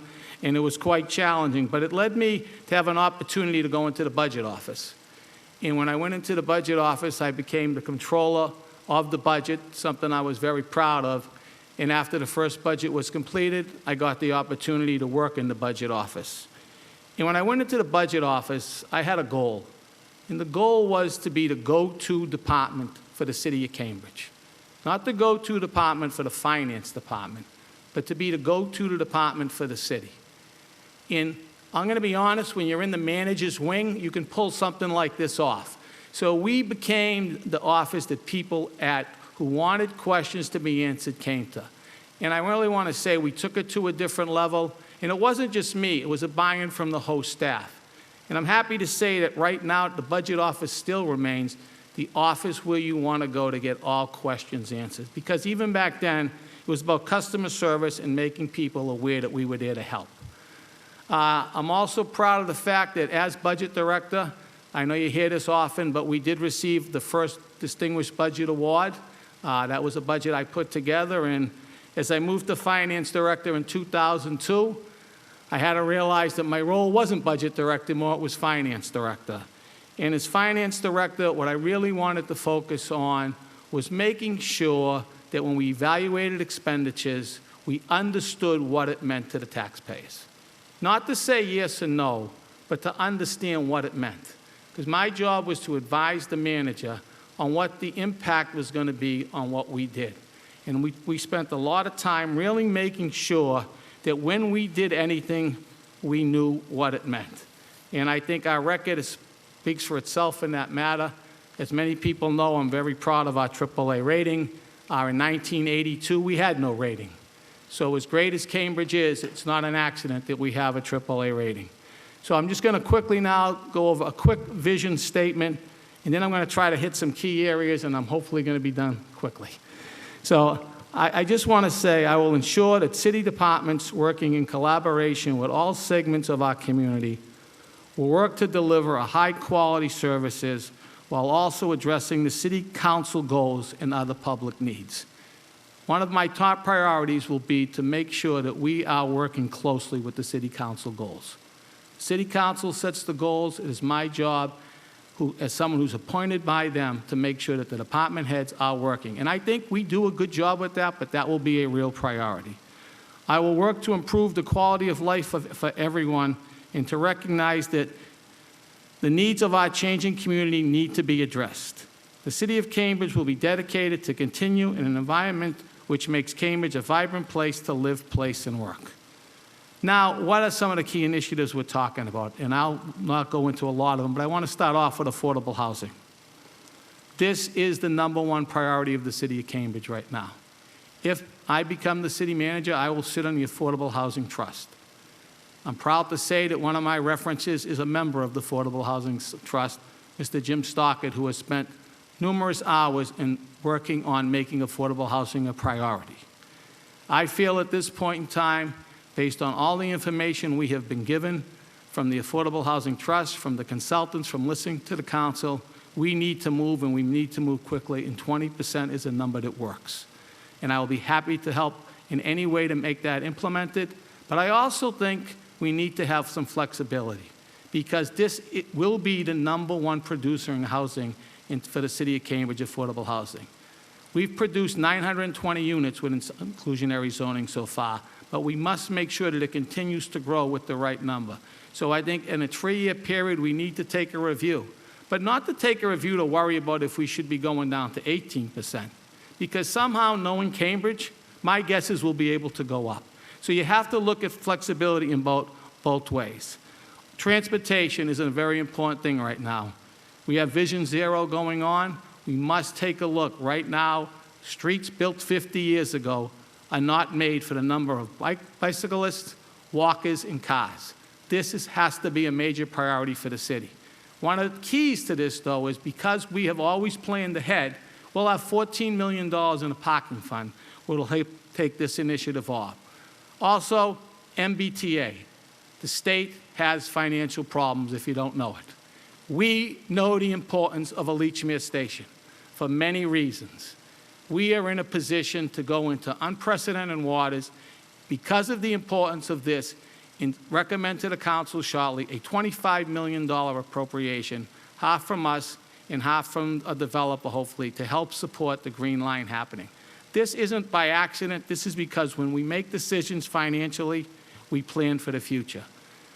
On education, I'm very pleased to say that I have been the lead for the last 14 years in starting with the tax levy of the school department.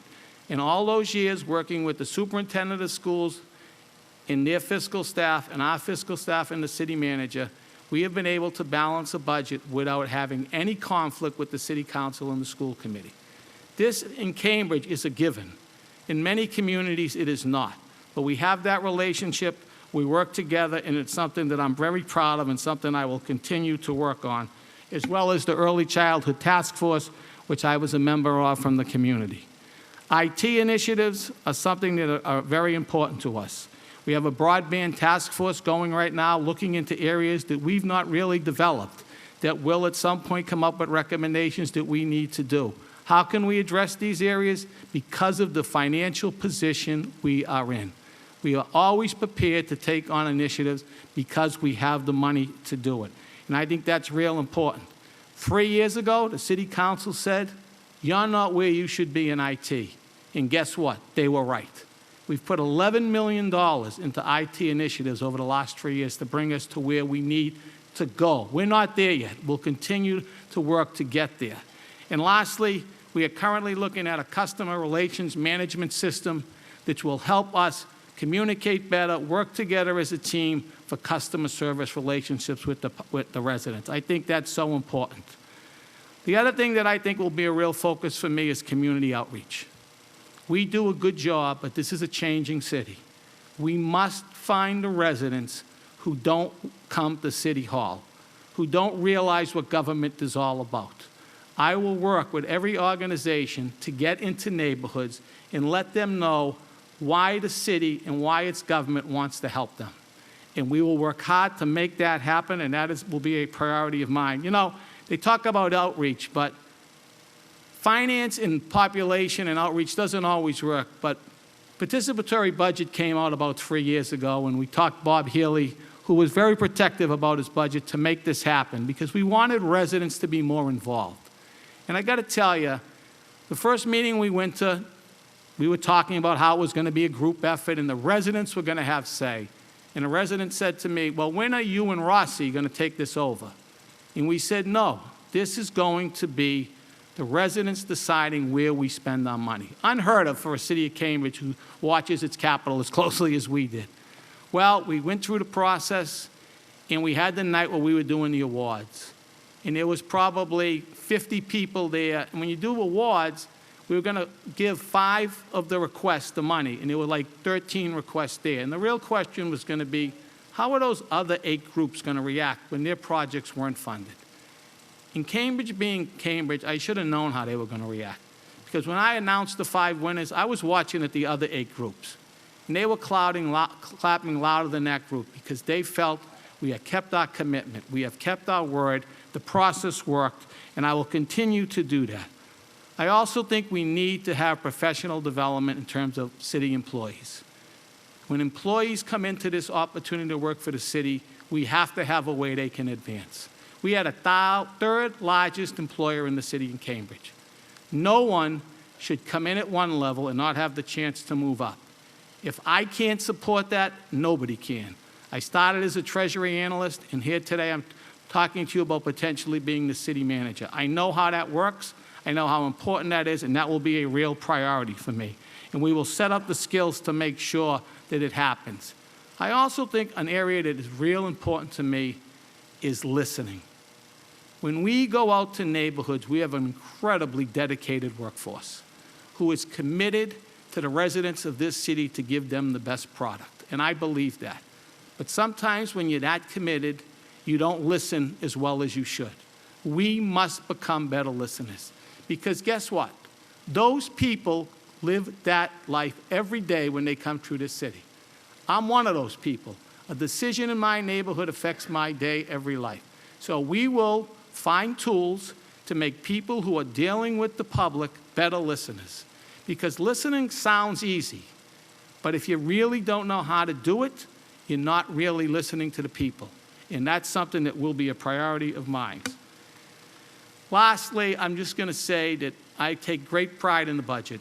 It's something that, I've been involved in with a long time, and one of the key priorities is working with the city council in their goals. And last year, I felt, through no one's fault, that the city council and the city manager's budget process was not on the same page. That the council felt that we did not have the goals reflecting their goals the way it should be. I can assure you that will be a top priority of mine. I will start a budget process early. I will work with the council early. I will bring them in early. We will monitor this, and we will make it a priority. Because believe me when I tell you, we spend the time on making it a priority. And if we're not doing a good enough job showing it, then shame on us, and we'll make that a priority. And last, I just think in this time in the city, we have a lot of key vacant positions. And I know this city, I know the employees in this city, and I know what we're looking at. We have a new superintendent of schools, someone who I was pleased to meet with on the second week of the job because of the way we work together. We have a new library director. We have a relatively new license commissioner. And we'll be hiring a new police commissioner and fire chief.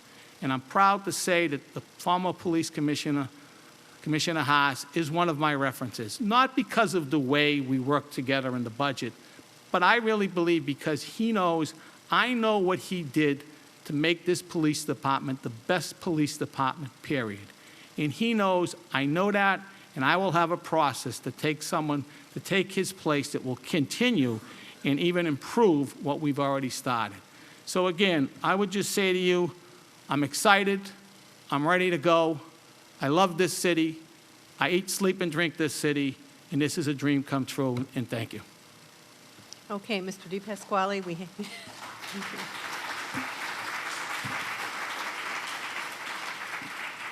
We have about 30 minutes, and we have 11 questions. These have been submitted by the community, and the first one is as follows.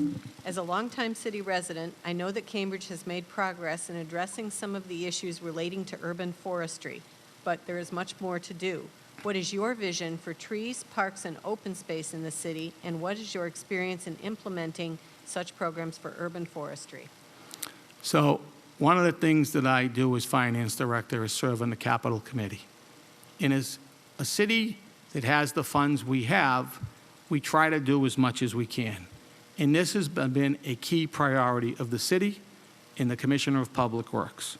We have put $550,000 in this year's budget related to trees. I mean, an unprecedented amount.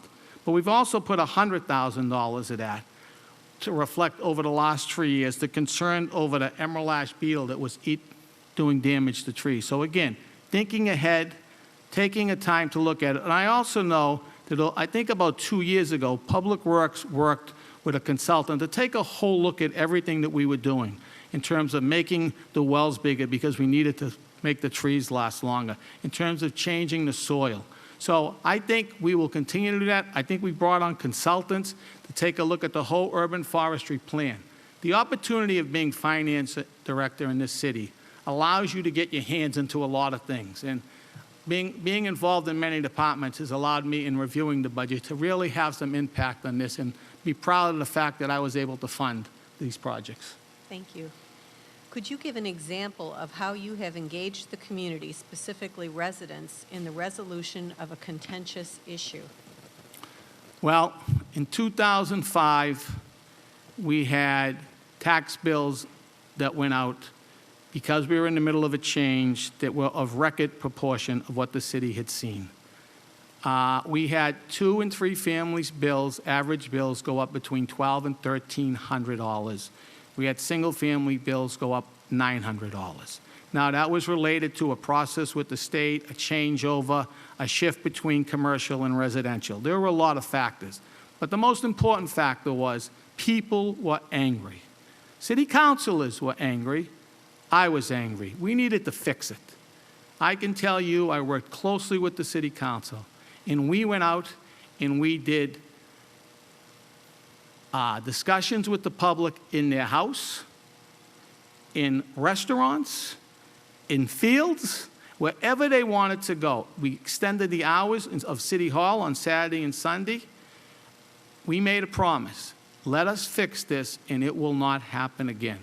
We sent out 3 newsletters that we continue to do, letting people have a better understanding of our finance. We worked closely back then with Finance Chair Brian Murphy, who said we need to get more information out there. We put a TV show on. It was my first time on live TV, discussing how this all happened and what it meant. But I can tell you what I'm most proud of. Over the last 10 years, we've kept our word. We have had an average of 74% of the people in this city annually having a budget tax bill of less than it was the previous year, equal to or less than a $100 increase. We said we would do it, we did it, and it was not easy, but we kept our word, and we were out there with the residents, explaining to them how we're going to do it, and we resolved it. And I take great pride in that, and it's something that we will continue to do. We know how to do it. And I just want to say one thing. We didn't do it by not expending money. We spend money. We are the envy of every city and town in Massachusetts, not because we have all the fund balances in the world. Fund balances don't mean anything if you don't know how to use it. We know how to use it. We work with the city council, and we spend. We spent $50 million this year on key initiatives. So it's a give and take of both, and we'll be prepared. Thank you. Along those lines, how important is a strong financial position for the city, and how do you plan to maintain that of Cambridge's if you are chosen city manager? Well, I would say this. I think my financial record speaks for itself on the financial position of the city. We are the strongest financial city in the state, period. We have the largest free cash. We have the largest excess levy capacity. Excess levy capacity is how much more you can raise in taxes under the Proposition 2.5 guidelines. The city of Cambridge right now could raise $155 million more in taxes if we chose. Now, I don't think I'd have a job if we did that, but it just shows the flexibility that we have. We are an extremely well-positioned financial operation. Why is that so important? Because we do things. We have right now a 5-year plan that's targeted to spend $300 million to affect this community. Schools that will be here forever. We are finishing the 2nd school that we've started, and then we've put the money in for the 3rd school. We know how to do this. But the other thing we know how to do is limit the impact on this on taxes. Because we knew this was coming, we have got now $40 million put aside to protect us on the debt service side. So financial is important because we know how to spend it, we know how to manage it, but I really think it's because we use it and we plan ahead. We do 5-year projections. We also do 10, but I'm a person who believes 5 years on the numbers work. And I think the thing that I would say is one of the reasons we're proud of our AAA rating is because they look at our numbers. And when we say this is where we were going to be, that's where we were. When we said this is where we're going, that's where we went. So this is important. And in closing, the other key thing with this is last year we borrowed money at 0.018%. So I think if we can continue to do that, we can take on $300 million. If we can't do that, that will have major impact on the taxpayers. So the financial position of this city is something I'm very proud of. I've worked hard with a lot of people. The one thing I would say about Cambridge is Our position is not based on Louis DePasquale, Bob Healy, or Rich Rossi. It's based on an approach that the department heads have accepted, the fiscal staff has accepted, and most importantly, the city council has accepted, because they could easily say, what are you doing with all this money? But we showed them what we're going to do with it. The system works, and I hope to continue to do that. Thank you. How do you propose to make Cambridge government more transparent and accessible to the community? Well, one of the things I plan on doing early is I love to talk to people. I'm in this city all the time. And I think, as I said earlier, we need to find people who don't traditionally come to City Hall, who need government the most but doesn't know how to get there. So I have a couple of ideas. One of the things we're going to do is we're going to work with agencies who will tell us where we can go to meet people. So we will find people and explain to them what City Hall is all about and let them know how we can help them. That will be a priority of mine. We will bring different finance people with us. And we will let people be aware of how we can do things. We will also set up a citizen advisory committee. A citizen advisory committee made up of all different organizations and groups so that we can understand each other better. Right now, we have a little conflict between commercial, residential, development, neighborhoods. Those are going to always be there. But the one thing we can do is bring people together so that they each understand each other's ideas and concepts, because they all play important roles. The real key is to balance them all. It can't be right or wrong. It's got to be, how do we make them work together? And I think having this citizen advisory group meeting maybe every 2-3 months, figuring out who the right people are, will allow us to get people in government so we can do a better job with that. So I think outreach is something that we're really going to work on.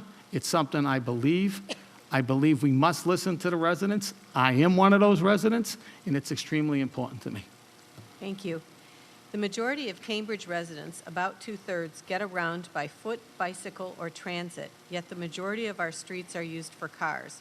How would you lead the city towards a more sustainable future, which would be safer for cyclists and pedestrians, and increase capacity and speed for our at or overcapacity transit system? Well, this is a very important issue facing the city right now. We need to figure out a way to address the fact when roads were built 50 years ago, they had no idea the bike traffic we were going to have, the pedestrian traffic we were going to have, and the fact that a lot of cars are still in the road. The system doesn't work. Now, we need to fix it. But what you need to fix it, first of all, is money. And again, I think the one thing that I will always bring back to is the fact we can fix things because we have money. We have $14 million put aside in parking fund for issues just like this. So when we need to address Emmons Square, we will address it by using funds. Because the way the budget works is you only have so much parking fund money to go. So when you take on a new initiative that could be $4 to $5 million high, if you don't take it from a fund, you got a problem. So we will take a look at that. We must make bicycles safe. And right now, the way the roads are set up, it's dangerous. But I think we will have the people looking at it. I'm very proud to be working on the vision team in terms of addressing these needs, coming up with what's the best way to address it. I think we've done a very good job on Western Ave. But again, let me just talk about Western Ave for one thing, and it's about the fact that we work together. When we started Western Ave and put a cycle path on a sidewalk, we had Public Works at the table. You know why? Because if the bike path's in the street and we plow the streets, then the bike path's free. But if we put it on a sidewalk and we don't have the equipment to plow that sidewalk, guess what? There's no bike path. So one of the things that we do with all initiatives is we collaborate. When we get things done on a street, it's not the traffic department. It's the traffic department, it's the community development department, it's the police department, it's the finance department, all working together. And I know this is a difficult issue, but I know we're addressing it, and we're in a position financially to address it. Thank you. What are some examples of cities that you draw inspiration from, particularly in relation to transportation? Well, again, you know, what I've really been involved in is the Vision Cambridge piece of it in terms of transportation. And when I talk to Joe or we get involved, we talk about Washington, D.C. I think they do a great job. Fort Lauderdale, San Antonio, San Francisco, and New York. But guess what all those cities have? Money. Because to do these type of transportations are expensive. Because we can have all the greatest ideas in the world, but if you can't afford them, you can't do them. Well, guess what? We can't afford them.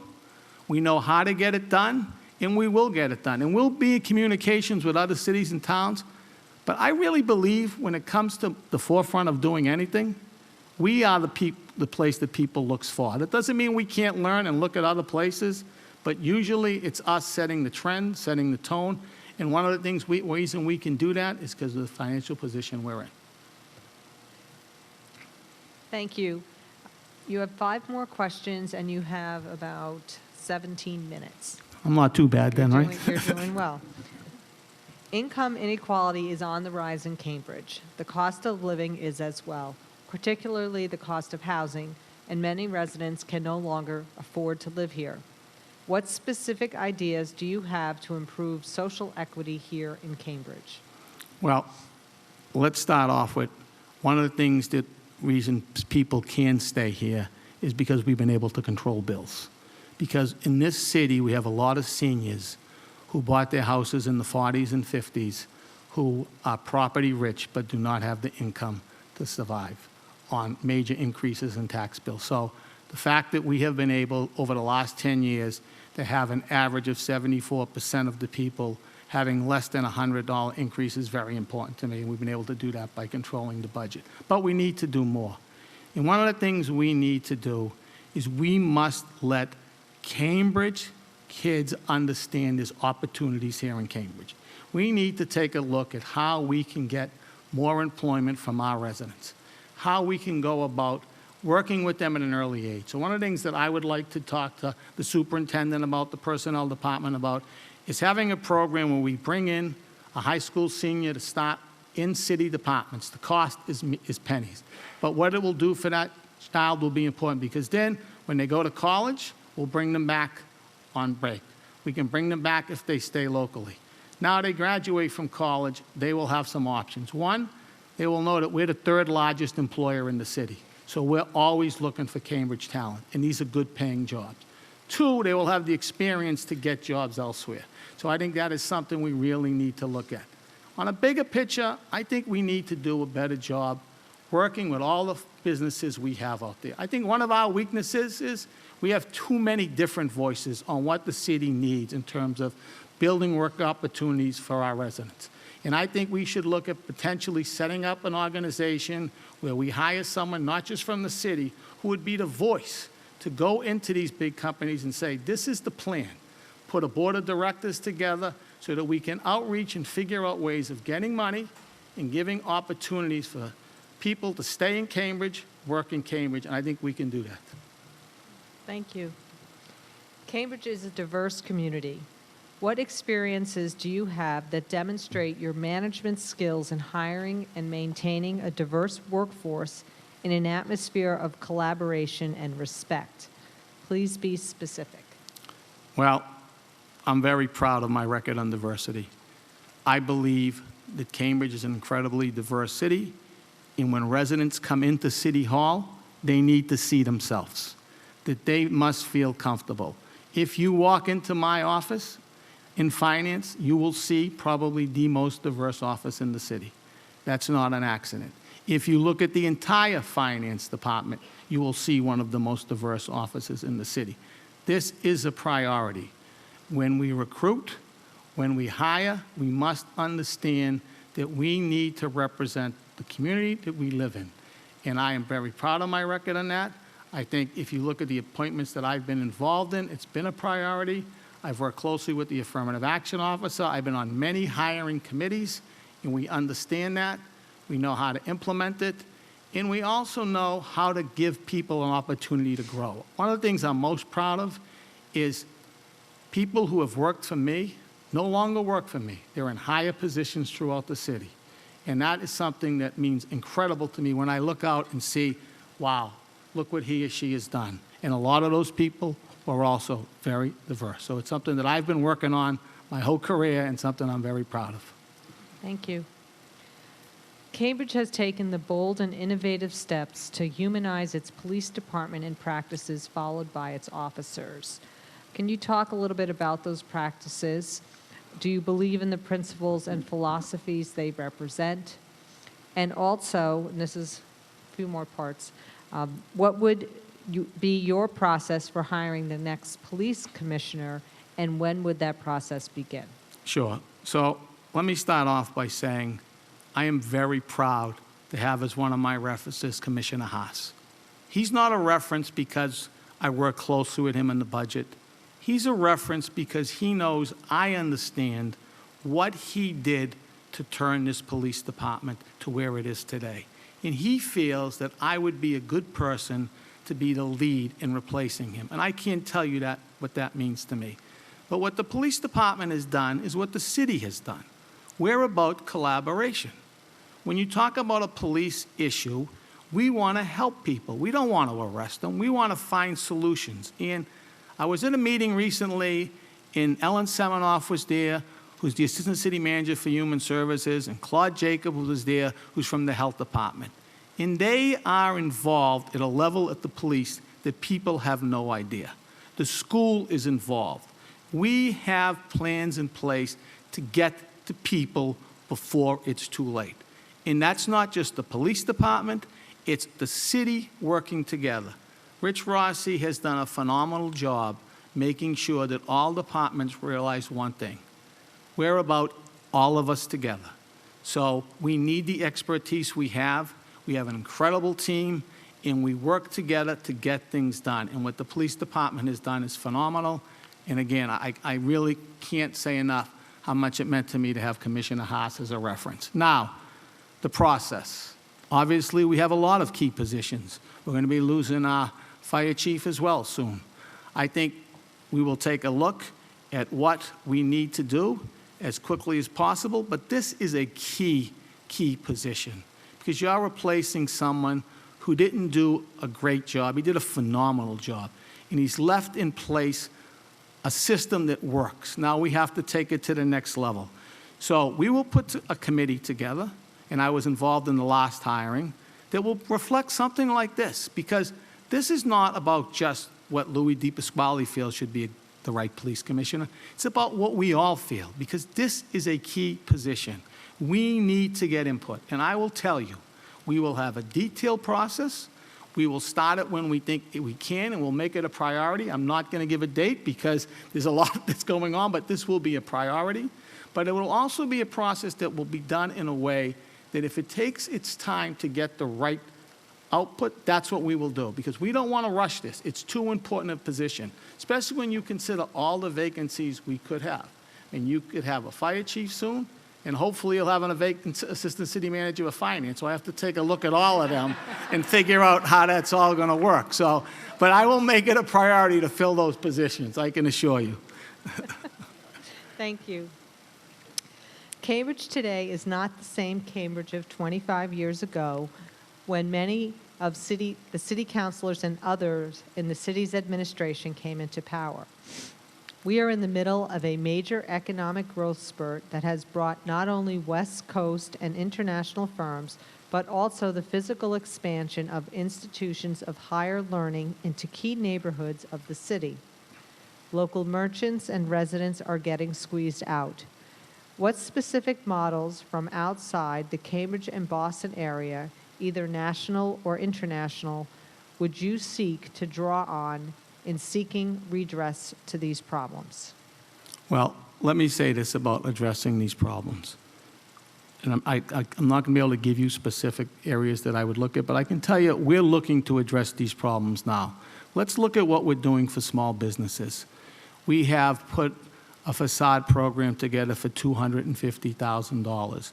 We have looked at a $100,000 appropriation to help small businesses invest in their infrastructure. We're not sure if we can even do that yet, but these are the things we're looking at. Our economic development department is advanced.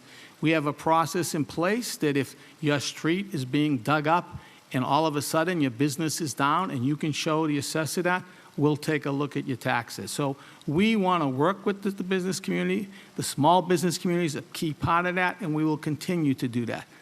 I don't believe our system is broken. I think we need to do a better job, and we must continue to balance it. But we must remember one thing. We bring business to us. We are in a unique place. We don't have to reach out to them and say, come. They come to us. That gives us strength. That allows us to work with the neighborhoods. But we also must remember that they do pay 2/3 of the taxes. Now, should that be the only game in charge? No. But what we have to show is to the business community what the concerns of the neighborhood. I live in those neighborhoods. I live in the Highlands now. I grew up in East Cambridge. So I know what development does to neighborhoods, good and bad. But I also know that one of the reasons we do all that we can do is they pay 2/3 of our taxes. We must not forget that. That is a meaningful factor. Should we be dependent on them as if they're the only game in town? No. Do we have to bring people in? No. We do no tax incentives. Think about that. We don't have to offer people tax breaks. So we control our own fate. We are a unique city like that.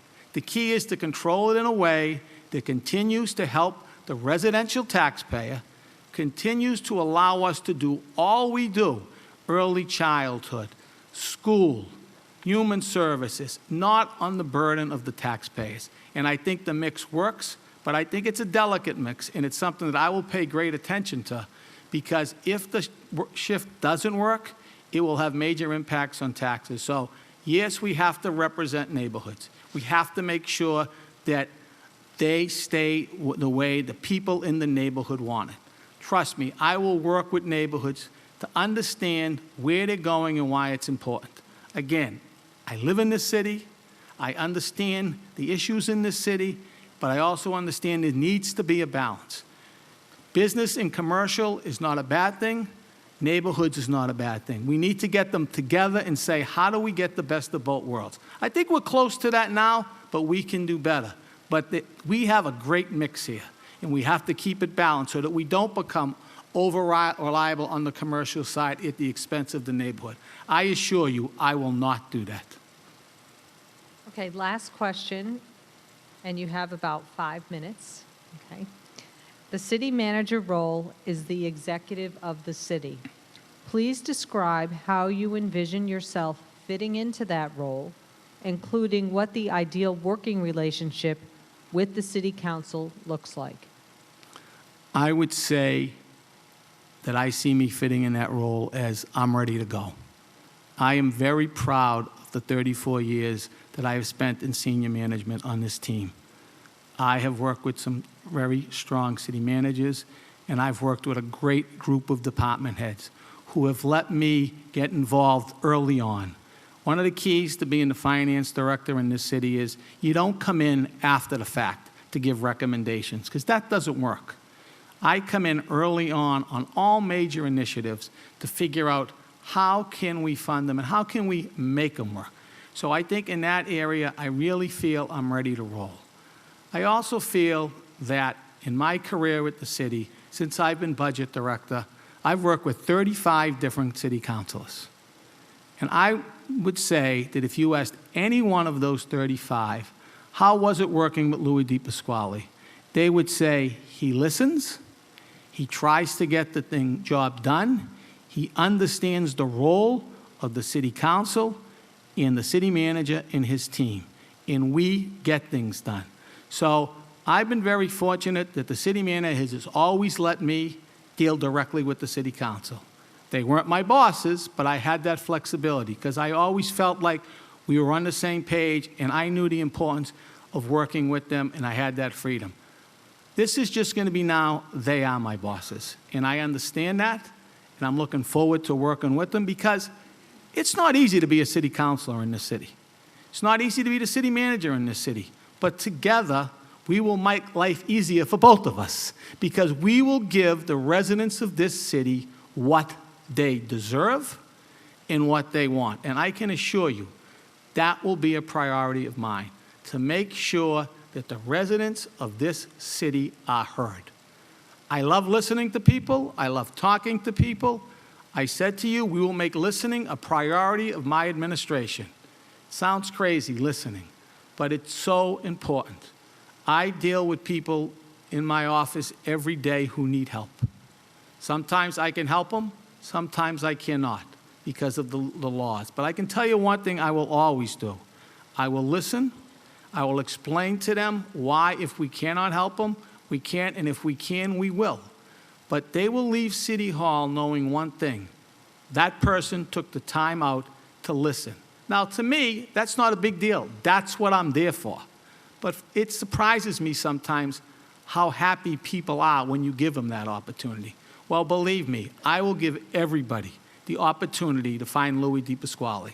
I'm not that hard to find, and I will work with them. I will work with the City Council. I can tell you I am really looking forward to working with this City Council. I want to get started, and I think we can do a lot of great things together. I think we can start the budget process early. I want to work with the Finance Chair to get that going and make this city even better than it is already. But I'm going to tell you, that ain't going to be easy, because this is the greatest city to live and work in, period. I believe that. But I'll also tell you something else. Anything I've ever done, I've done it with one goal, to be the best. When I got an opportunity to be the budget director, I wanted to be the best budget director of all time. When I got the chance to be the finance director, I wanted to be the best finance director of the city. And now I'm replacing Rich Rossi. Well, he's like replacing Bill Belichick. It's not going to be easy. And I understand how hard that's going to be. But I can tell you one thing. My goal, when my term is over, whenever it is, will have people say he's the best city manager this city had. And I can promise you that, and I can tell you, my commitment to this city is second to none. I eat, sleep, and drink this city. I love this city. I know this city. I understand the players of this city, and I will bring this city even closer together than we already are. Thank you. Thank you.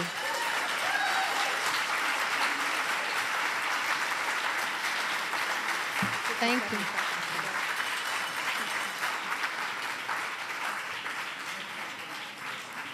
So, thank you, Mr. DePasquale.